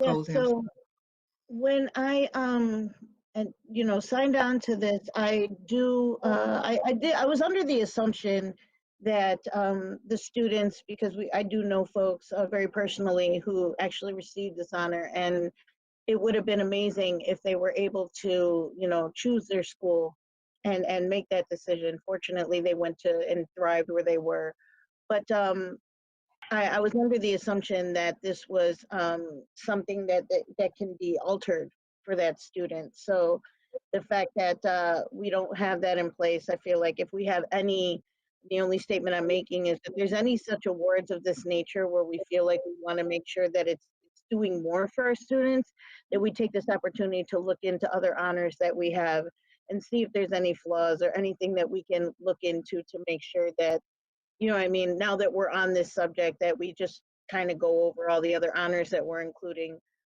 if we're looking to take this measure in any other instance. I understand with the longevity of this award, I'm still signed on. I feel like whatever needs to be done, I appreciate all the effort to make sure that that's done as soon as possible. These students deserve it. And the academic, everybody knows I'm about the athletics. So, being an academic athlete is the ultimate. So this is such a well-deserving award, and they should be able to thrive in the school that they choose, most likely because their sports programs and the programs they are interested in are in the schools that they do their research, they know where they want to go. Thank you. Dr. Kathy Evans Brown. I wanted to chime in because I've gone to a number of these awards, Jesse Ketchum Awards, and it's such a diversity of children, who are esteemed in terms of their academics. And that's one of the reasons I signed on, because these young people should have an opportunity to choose the school of their choice. I think that this district then need to look at expanding some of the criterion schools that we have, such as City Honors, Hutch Tech, etc., because we have the children. I said this in the executive meeting on Monday. We have the children and we need to accommodate them, and that will also attract others to this district. Thank you, Dr. Evans-Brown. I agree with you. I think we need to do a resolution to instruct and staff to do exactly what you're saying. Many of our buildings, and you've heard me say this over and over and over again, are occupied by adults, and we cannot expand our high schools because they are there. Next person up is Hope J, followed by Veer. So I'm really confused by what's been stated so far. It sounds like that Lou had some sort of an inspiration of some sort of a program that went on in Texas and then wrote a resolution to approximate that program here in Buffalo, but yet I'm not hearing that we actually have the power to institute that here. So, and I'm also hearing that there's some difficulty or confusion with the language and the way that it's drafted. Multiple people have said that. So while I'm not in any way saying that I don't support like people keep saying, the spirit of the resolution, but if the resolution itself is flawed, or not only flawed, but that we don't, it's essentially ineffectual because we can't, we can't promote it, then I'm not sure I understand what the purpose of the resolution is. Well, the resolution is in the packet. Clearly says that for the past 159 years that this award has existed and this district has been participating in giving the award. So the Jesse Ketchum Award has been around as long as I can remember. That's not my question. My question is that Sure, I'll answer, Hope. Thank you for raising your concerns. The point of the resolution was to try to give a academic-based path into our criterion-based schools that would, I'll say, capture our Jesse Ketchum Award winners. I understand that, but I understand the spirit of it, but from everything that I'm hearing, it sounds like that I don't know we can do that. Correct. Right? We may not be able to. Right. And I agree. So I guess my point is, I mean, I can write resolutions about lots of things that I'd like to do, but if it can't be done, then why would I put forth a resolution? Right. The hope is it can be done. If the district to see if it can be done, Hope. Work around it. Okay, it's just a matter of putting it together. This is an opportunity to provide children who have excelled in this district an opportunity that has not been made available to them in many cases. And so we'll see what the staff is able to come back. They feel that it's a durable option for them to work. Let's see what they come back with. Okay, and Nate Kuzman reviewed it before we put it together from the perspective of legally if it can be done. Okay. Thank you. Dr. Ann Revere. Thank you. I'm also a little confused, so bear with me. I want to start out by saying I think this is a really good idea and it's really important, and I absolutely support it. I really like the idea of that idea of an academic pathway. I think it's really important. I think this award winners, all of that is perfect. I'm confused about two things, and I want to bring it up because this is too important not to get right. We want to make sure it's right. And one of my concerns is if the resolution is flawed and we adopt it and then it can't happen, I don't want to see it drop. So the two things I'm curious about. The first is the wording in the resolution. This resolution will provide a well-defined pathway to high schools for our Jesse Ketchum Award winners. But then it says, draft and adopt guidelines and procedures that any winner of the award shall be made available to the student of the choice of high schools.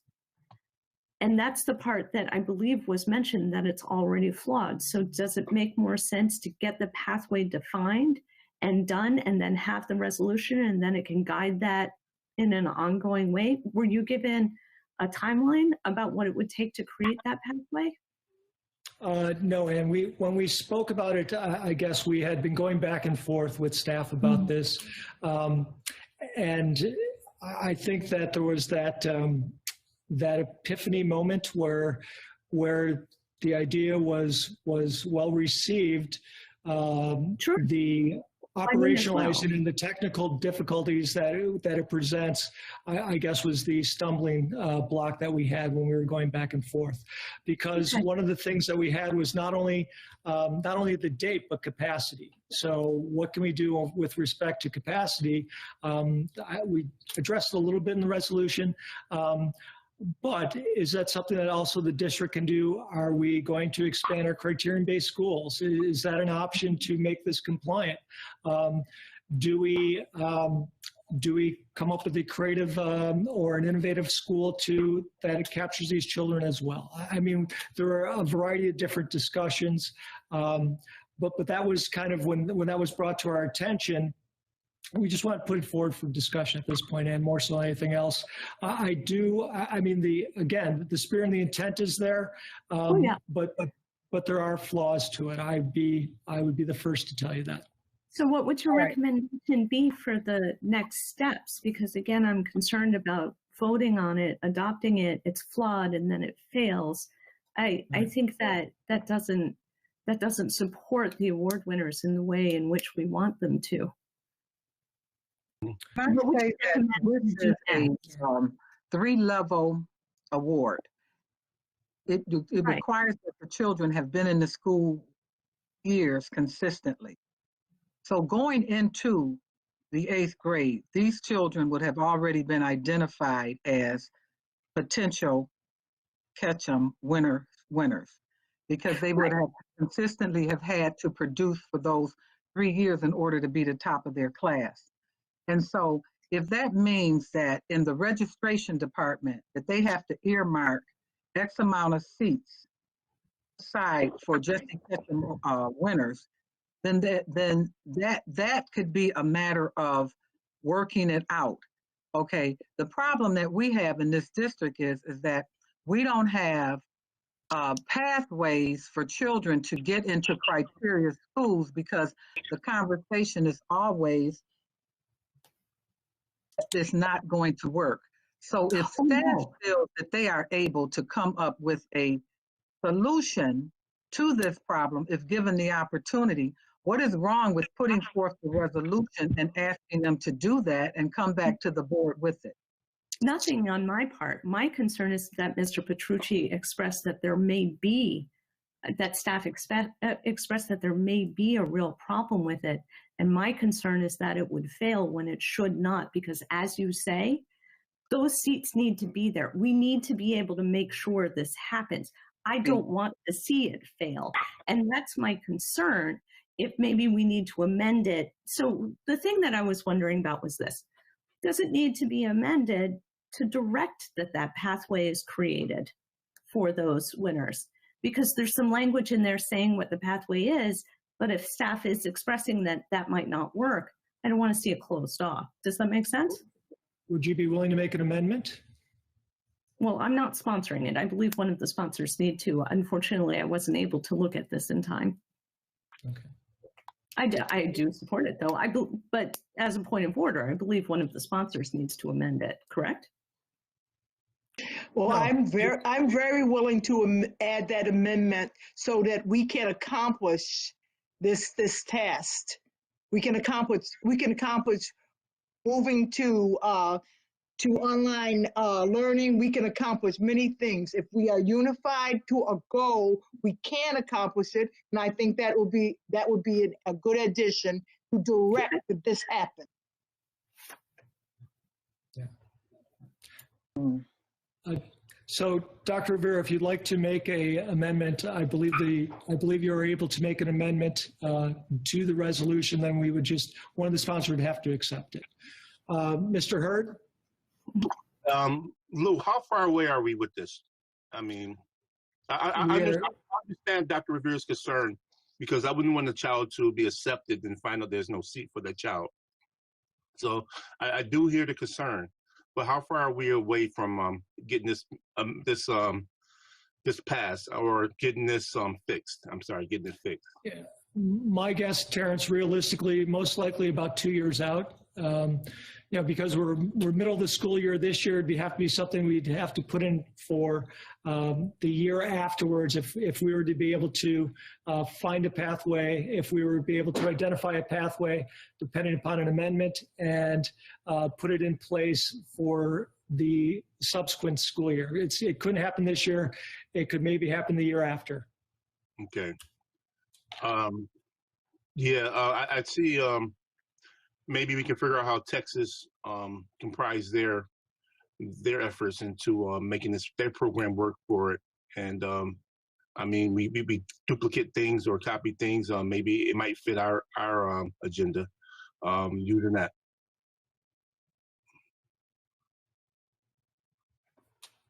Yes. Mr. Hurd, Larry Scott, are you up next? I do have my hand up. I don't know if I was next. So are we expecting to move forward on this resolution, given that we've stated that staff has said it's flawed and needs work? Staff is directed in the resolution to do the work. They are to come back with the ideas to the board. Okay, so we spent, I don't know, an hour and a half on a resolution that is clear as day on not talking about it and moving it forward. And here we have a resolution that we're being told has flaws and needs work, and we're spending time talking about it.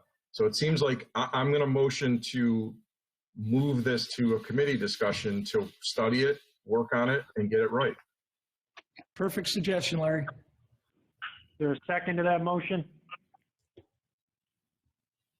Lou Petrucci. Yep. Mr. Petrucci seconded it. Mr. Petrucci, would you agree to withdraw then the resolution and have it be in the appropriate committee? Yes, I would, Mr. Kuzma. So the resolution's been withdrawn. I'm not sure whether this would fall in at your committee, Mr. Petrucci, or Dr. Evans-Brown's or Dr. Evans-Brown.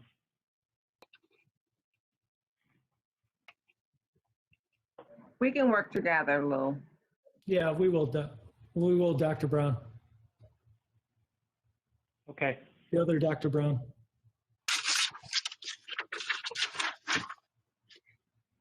Let's see, unfinished business. I would like to share with the board two things.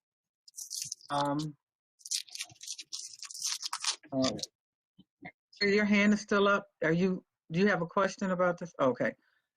I'd like to share that I reached out to the DPCC parent organization, and I met with Wendy Mastrada the beginning of the week.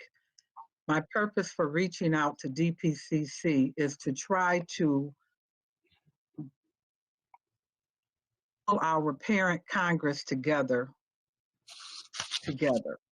on certain topics that they all agree on. The parent Congress has been somewhat divided, and some of the responsibility belongs within the district and some does not. But I feel that if we have a parent group wants to participate, work, try to see how we can help them work together.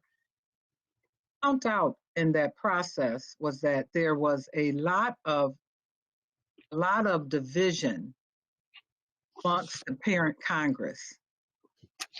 The division is of sort that a lot of it has been being fed from within the district. And so what I want to do is I want to try to put together 2 or 3 items that they can unanimously agree on and work together and try to bridge the commonality amongst them. And so I want you guys to be aware that I am reaching out to not only that group, but the MVP as well as BPTO to pull together some objects, things that they can work together on. Believe that they're concerned parents. I just feel that that there's some healing that needs to happen in that process. Okay. There were some emails directed out in regards to Best Self. I met with Best Self as board president. I put together the meeting. I brought the executive team. I apologize for not sending out a brief statement saying what happened in the meeting. The meeting was an information only meeting. I've been advised by legal counseling, our lawyer, that if we are to talk about, if we want to talk more about this is something, because we have a relationship. They are a vendor. We have contracts outstanding with, outstanding with them, and we're currently working with them, that this is something that should be done session, behind closed doors. I've also been told that if board members' property in this area that can be impacted, it can financially be impacted as a result of this action, that board members need to be very cautious what they do and say in regards to this, because there are legal liabilities that can be associated with it. Never meant to be secret. It was never meant to be anything. I meet with a lot of people. Unfortunately, these meetings don't allow me the time to talk about them. They go on. But the bottom line is, Best Self apologized, not including the board in the process. There's a new CEO who started in July. This project started well before she started, and we were excluded out of the process. Very apologetic. We were waiting on notes. Originally, we had agreed that there would be notes that would be typed up, and the board members would be given a copy of the notes. Staff has not had the chance to do that with all the pending things that are going on, and that is where it is. Problem, anyone thought that anything was being represented. It was a fact-finding mission. They were very apologetic for not including Buffalo Public Schools, and they want to make sure that their relationship is not damaged. So Makuzi, you're up.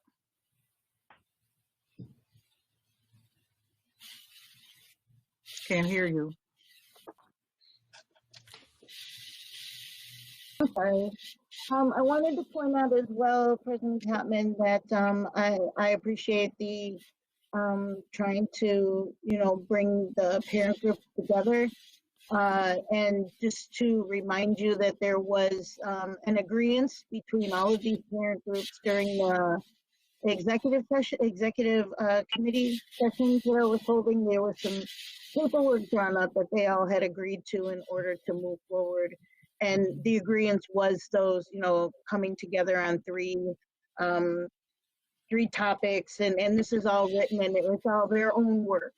So there's some backbone for you to be able to use, and maybe, with all the tensions and whatever is happening, that they can be reminded too that they did come together in order to do this. The board, took time to concentrate on them becoming more unified and turn work together as well. So I just wanted to remind you that you do have that ammunition behind you, and they did all come together on that. So in case they needed to be reminded, they do work well together when and they did come up with a strategy around how they would go about it, decisions of what they were going to talk about, how, forms that were put together. It was just in the beginning stages, but they started getting that together. So you do Who have has that. that stuff, Jennifer?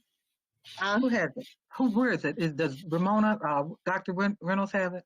It should be. I can pull it up. It was part of the executive affairs. If you remember, I helped Been 2 a or 3 while. questions about this. So they did come together on this, and just so that they can feel, you know, energized around the fact that they do have that ability, and they did do well together. And this is just, you know, they might have came across the roadblock, but they do have some strength in what they were doing. So just, we'll put it together, and I'll make sure you have that in your continued discussion. Yeah, thank you. I'm really beginning to think that, and I don't know, do you know if they ever had a restorative justice session at all? I Yes. do not know. I'm sure that They had a mediator, facilitator come in to work with all of them. CPAC is also a part of that. So we're just going to try to sort of get them back on focusing in on the children and putting the children first and putting the adult concerns second. That's all. And I think the DPCC is receptive, and I also spoke to the Vice President, Ed Spadell, who is very interested in working with the board to see changes, and it was very positive conversation with them. You don't need to do that. Hand up is Larry Scott. Beautiful smile. So in regards to Best Self, I just want it known to the public that this Board of Education never formally discussed or took action, made a formal position on the Best Self project. We voted unanimously to approve the contracts with Best Self. I believe that was in September.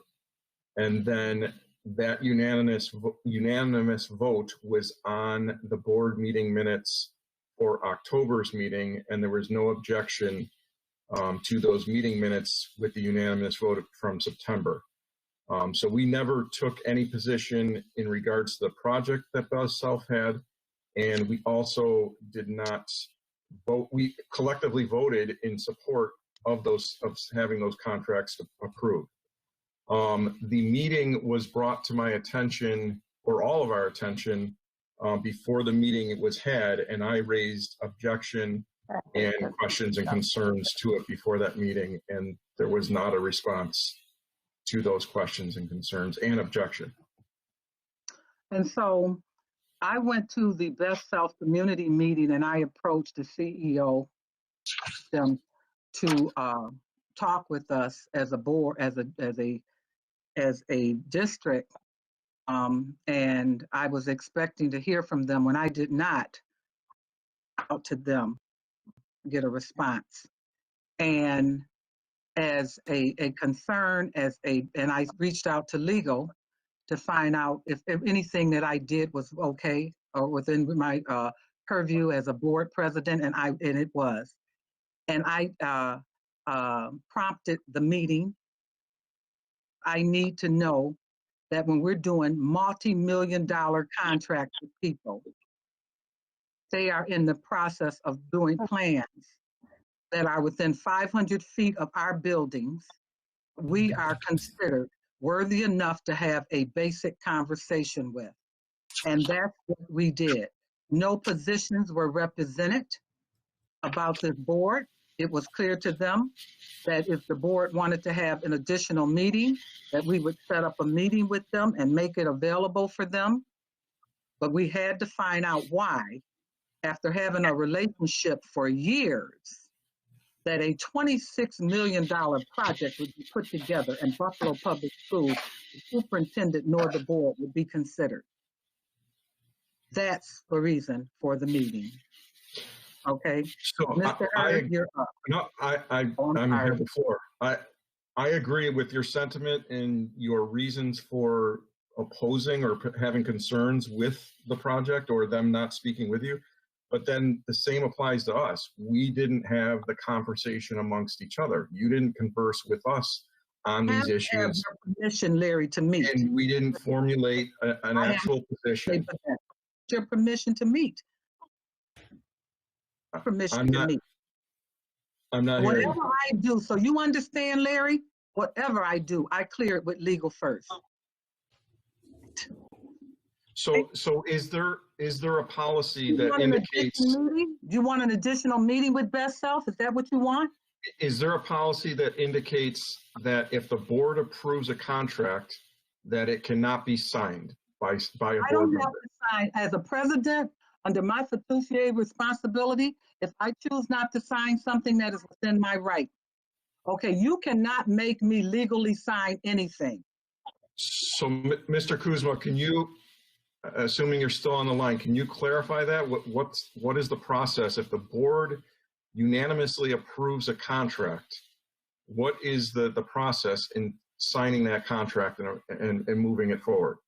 Oh, no, all of the contracts have been signed. We spoke about it. You know, it is the obligation of the board president to fulfill the vote of the board in executing those documents. We had that conversation. That's been done. The intent here was a positive one. There was a legitimate concern about the proximity of these buildings to our own schools. And these are, you know, the Best Self had never come to us before. We had a meeting with them. I think the concerns have been addressed, and they offered, if the board still has, once it was brought back to the board, I will note, Ms. Codman, the meeting minutes were sent to you the day after the actual meeting took place. So I'm sorry.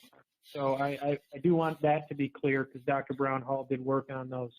But they offered, and they said if there were still concerns amongst the board, that they would come back and discuss with the whole board any concerns that were left. But to answer your question, my view of it would be that if the board authorizes an expenditure and a contract, then ultimately it is the obligation of the president to execute that. But I reserve the right not to if I have a concern. And I But you will should bring that back to the entire board. have to bring it back to you. That's what Nate's You should. job is. Legal's job is. To bring it back to the board? Determine what needs to be done next. To her. I have a few concerns about this. From back in October, we received the email saying that Best Self wanted to meet with the board. No, they did not. I They believe never sent the email saying they wanted to meet with us. I believe I received the email from Dr. Darren Brown. I can look and pull it up, stating that about a concern about Best Self wanting to meet with the board. That's And not what the email said. That's not what it said. That the Best Self wanted to meet with the board. I believe I said that we would be requesting a meeting, waiting for Best Self to reach out to us for a meeting. I don't remember sending an email saying that they wanted to meet with the board. I don't believe that. I can find the email though. Okay, let's take a look at the email. And also, I spoke publicly myself as a citizen about this Best Self project. I spoke at a community meeting. I spoke once again at a block club meeting, and I spoke once again at the planning board meeting about the Best Self project as a citizen, as a concerned citizen. Now, I'm not understanding why, if there's a meeting to be held with the Best Self, and we're not, as a board, not at this meeting when they know that it concerns the district, and we're talking about things that's about the district, and they have concerns with the district. So I'm just trying to figure out how come, I find out after fact about the meeting, and how come, as a board member wasn't invited to participate in this meeting. Sorry, we are limited to having a minimum number of people at a meeting involving the board. And sorry you weren't the fourth member. Understanding is that for conflict in regards to property ownership, in regards to that area with you. And I wasn't sure at the time. I was later told that there could be a possibly conflict of interest and that we have to protect the board at all times. It has nothing People I selected were the executive board, and I'm sorry if you were not selected as part of that. So it was handled. Okay, well, I have property in the Maston district and University district. That's inclusive. Property within a mile of that unit that will interfere with Follow that unit in both districts. with your rental income. Yes, it will. Possibly interfere with that rental income if those units are established. You should not have been at the meeting. Well, you should. I believe that's totally wrong. I believe that we should be at that. Represent the board. You cannot represent the board when you have a conflict of interest, Terrence. And for one, we haven't received. I'm not representing. I represent myself, but I can sit on as the board member. Represent at the board table at that point. Sorry. Back as of date, about what transpired at the meeting. I know you said that it's legal responsibility, but you went in as a board member and you did not report about the outcome of the meeting. And I didn't even know that Darren Brown had even sent the meeting. I was still waiting on him to send the notes. Darren, I apologize. I mentioned it a couple of times. I guess it must have went over your head. You might have thought that I had, but that's how it happens when you're busy. That's how it happens when you're busy. Get overlooked. And I am very busy doing Buffalo public school business every day. Okay, but so you understand, Mr. Hurd, please make sure that you recognize that you are not standing and speaking on behalf of the school board when there is a conflict of interest in any case. And that never been an issue. And that never been an issue. There's a conflict. We have a conflict. Mr. Dr. Kathy Brown. If I hold two hats, not a conflict at all. But I went in as a board member, and I do have a couple of residents in that area, that I'm representing also with this. So I know you have rental income, and this is a rental income unit. 66 rental income. I mean, Mr. Hurd, there's no problem. When are we going to receive the report from the meeting? Nate, as soon as I bring it up, Nate, want to say something? Yeah, Mr. Hurd, I don't conflate the issues. There's no issue with you, sir, attending the meeting as a private citizen to represent your own interests. But if you say you have property in the area that your rental income could be impacted by the project, that's a conflicted interest, and you shouldn't be talking about it at the board table. Dr. Kathy Evan Brown? Yeah, I was at, hold on, yeah, I was at that meeting, and Sharon is the president of the board, and she invited myself and Lou Bertucci, Darren Brown was there, and Nate was there. And primarily, what I got, my takeaway from the meeting was that Best Self is in the process of this Manhattan project. I don't have any interest. I just thought it was interesting because they're building this project next to one of our schools. It's a high school, and it included some drug rehab centers, etc. But what we found out that they took that piece out of the equation. But it was just so interesting that because we are a large entity and we have children, what, 600-700 children, 1,000, I don't know, who attend Bennett, and they're building a project and totally disrespected us, not even inviting us or giving us information about what was going on. So that was my takeaway from it, that it was an appropriate meeting and that we at least let them know that they disrespected us. But then we did the same thing to ourselves. How? Because we did not have this discussion. We were not fully informed, and nobody else was included in this process in any way. But Mr. Hurd is expressing that right now. The meeting could have been a virtual meeting. Was this an in-person meeting? It was virtual. So how come there was room for everybody to be included? It's simple. I was invited, Lou was invited, Nate was there as our attorney, and Dr. Darren Brown Hall was there. There were, I just heard that meetings from that meeting was disseminated. I haven't seen them. Neither have I. So if they're there, let's get them out. Sending them out, I've already sent it. Sent them Tell you one to thing. I can tell you one. Lou Petrucci also.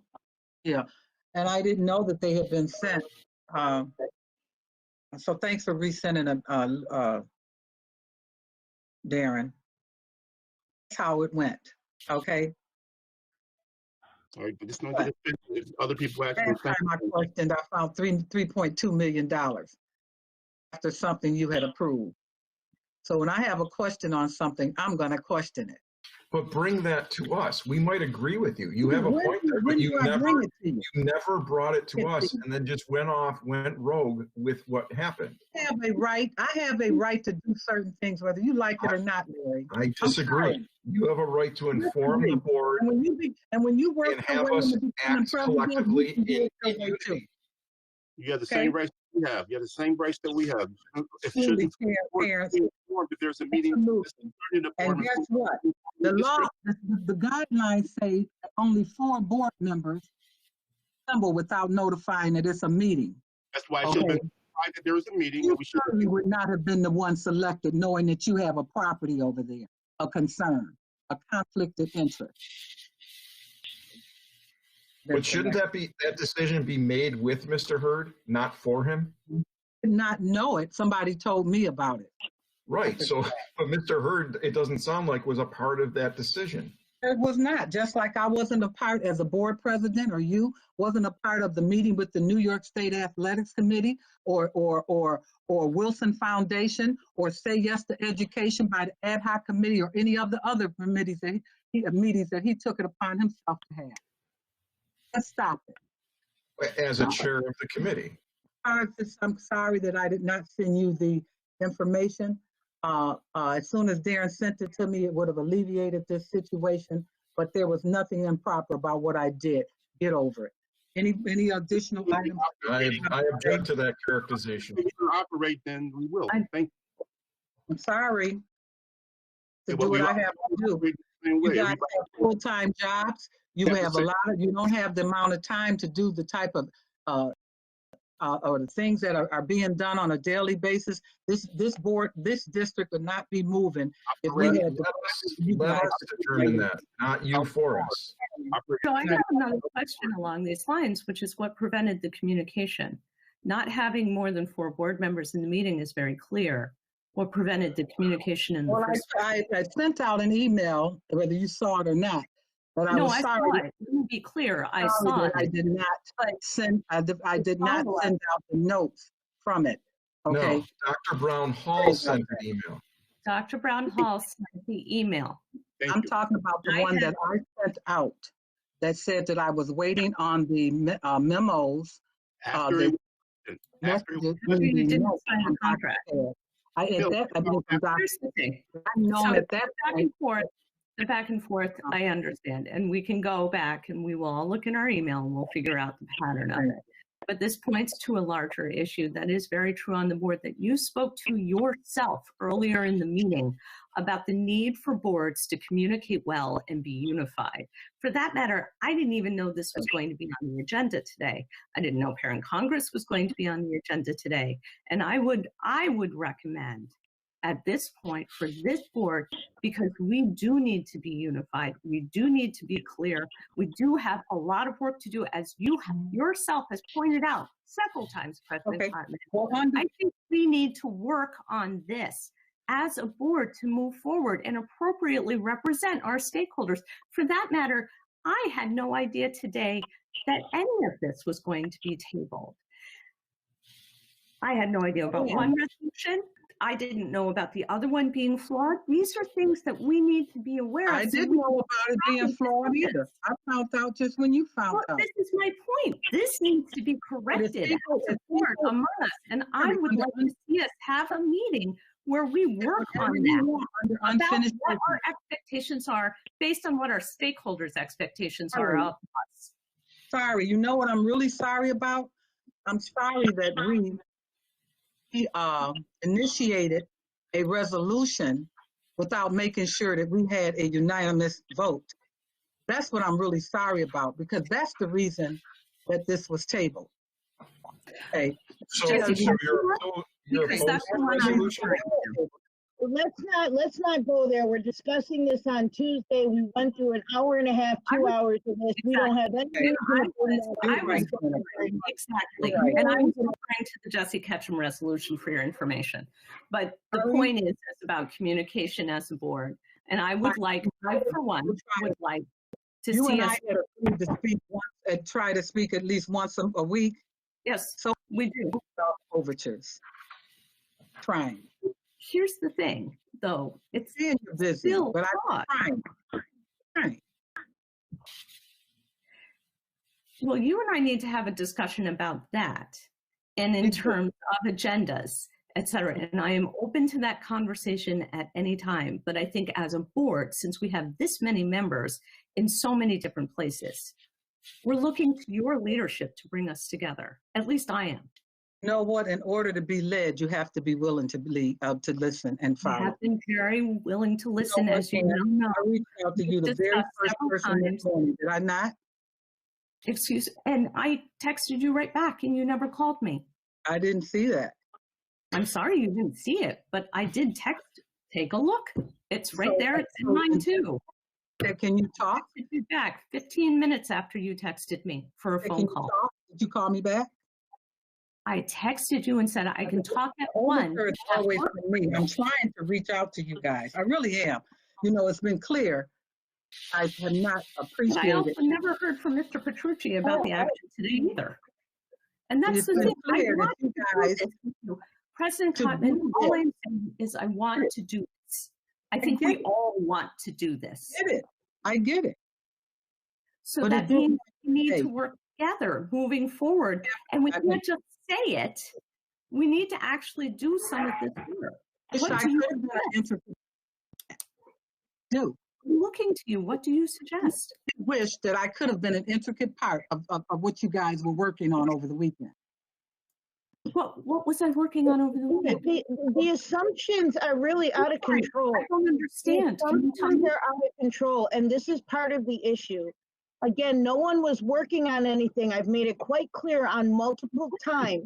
I found out very quickly that, or I made a very distinct move because I learned that Dr. Cash was ready, willing, and able, which I was never sure of, that he would move forward. So that is why I said, okay, I hear it. As a board member, I'm going to put this through. I immediately put the resolution out for all to see. No question. The resolution, hold on. The resolution was put out for all to see. Now, when the resolution, and this is where I might be in the wrong, and I will admit this 100%, soon the resolution was the gateway to the conversation. That was all this that we discussed could have been discussed when the resolution is on the table. That was my assumption. Did I think that this was going to be, everybody's got to decide right here, right now, what's going on? The reason everybody pushed back is miscommunication. I was under the assumption this was going into executive session. When the motion was put forward to table the resolution before the resolution was even put on the table and even read, was where I realized that there's some things going on. The reason I did not communicate with you, since we're putting all this out in the public, which is really shady, but this is how we're going to roll. The reason I did not get back to you after I stated that I was helping my son with homework is because I'm getting from the community that there's all kinds of talk about me. Why would I communicate with someone who's going to, in my eyes, give me a bunch of crap over how they felt about how I went about doing exactly what I thought I was in my legal rights to do? There is too much conversation in the public. And when there's agenda was had today, not by me. The agenda was had by folks who wanted to table something that clearly was stated earlier that was supposed to go into executive session.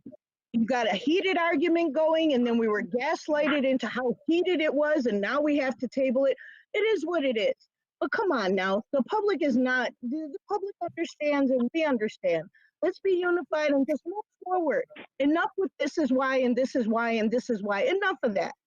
And I'm sorry if this is the tone we got to take, but it's 10 o'clock at night and I can't put my son to bed because of the shenanigans that we have all equally taken part on in this board. So let's be unified in the fact that we all have a sense of what we did in order to drag this all on for this long and move forward, please. Please. I don't feel that it's shenanigans, and I think that we all take this very serious and important as we move forward. No one, that was my opinion. It didn't call for anything else. That was my, everybody's throwing opinions out. That was mine.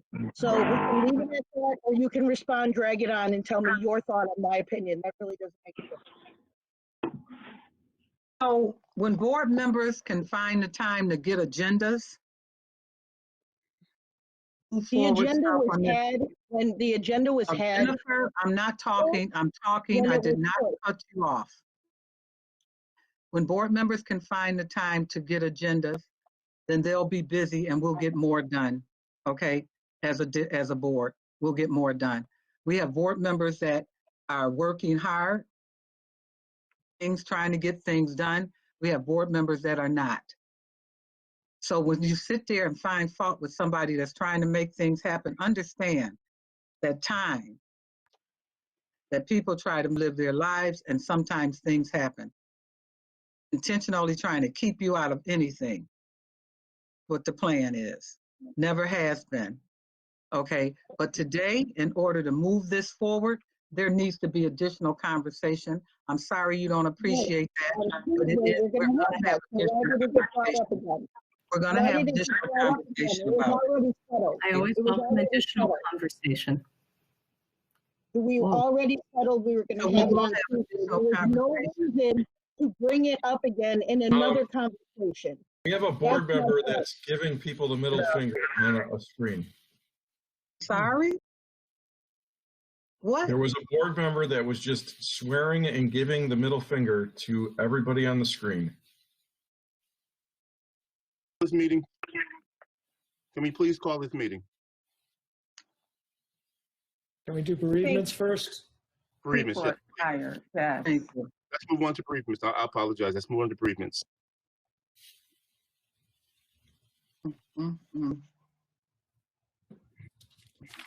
I'm sorry, what do you want me to move on to? Because I have adjournment. I want to do the bereavement sharing. Bereavement. I'm sorry, I thought you said grievance. Okay, the bereavement. Okay, so what we're going to do the bereavements now at the end of that's our unfinished business. After that, we'll adjourn. Can you give us a stand for a moment of silence? Thank you. Lou, please provide the names. Can we all rise?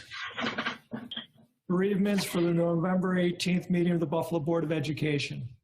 November 10th, Ann C. Johnson, mother of Adrian Johnson Cofield, principal of East Community High School.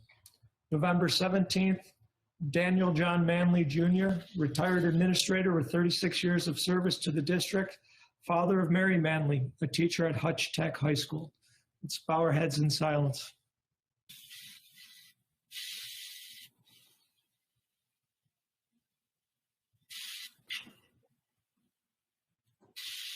Thank you all very much. Meeting is adjourned. Be safe, everyone. Motion to adjourn? Yes, motion to adjourn. I think it's unanimous. Okay, great.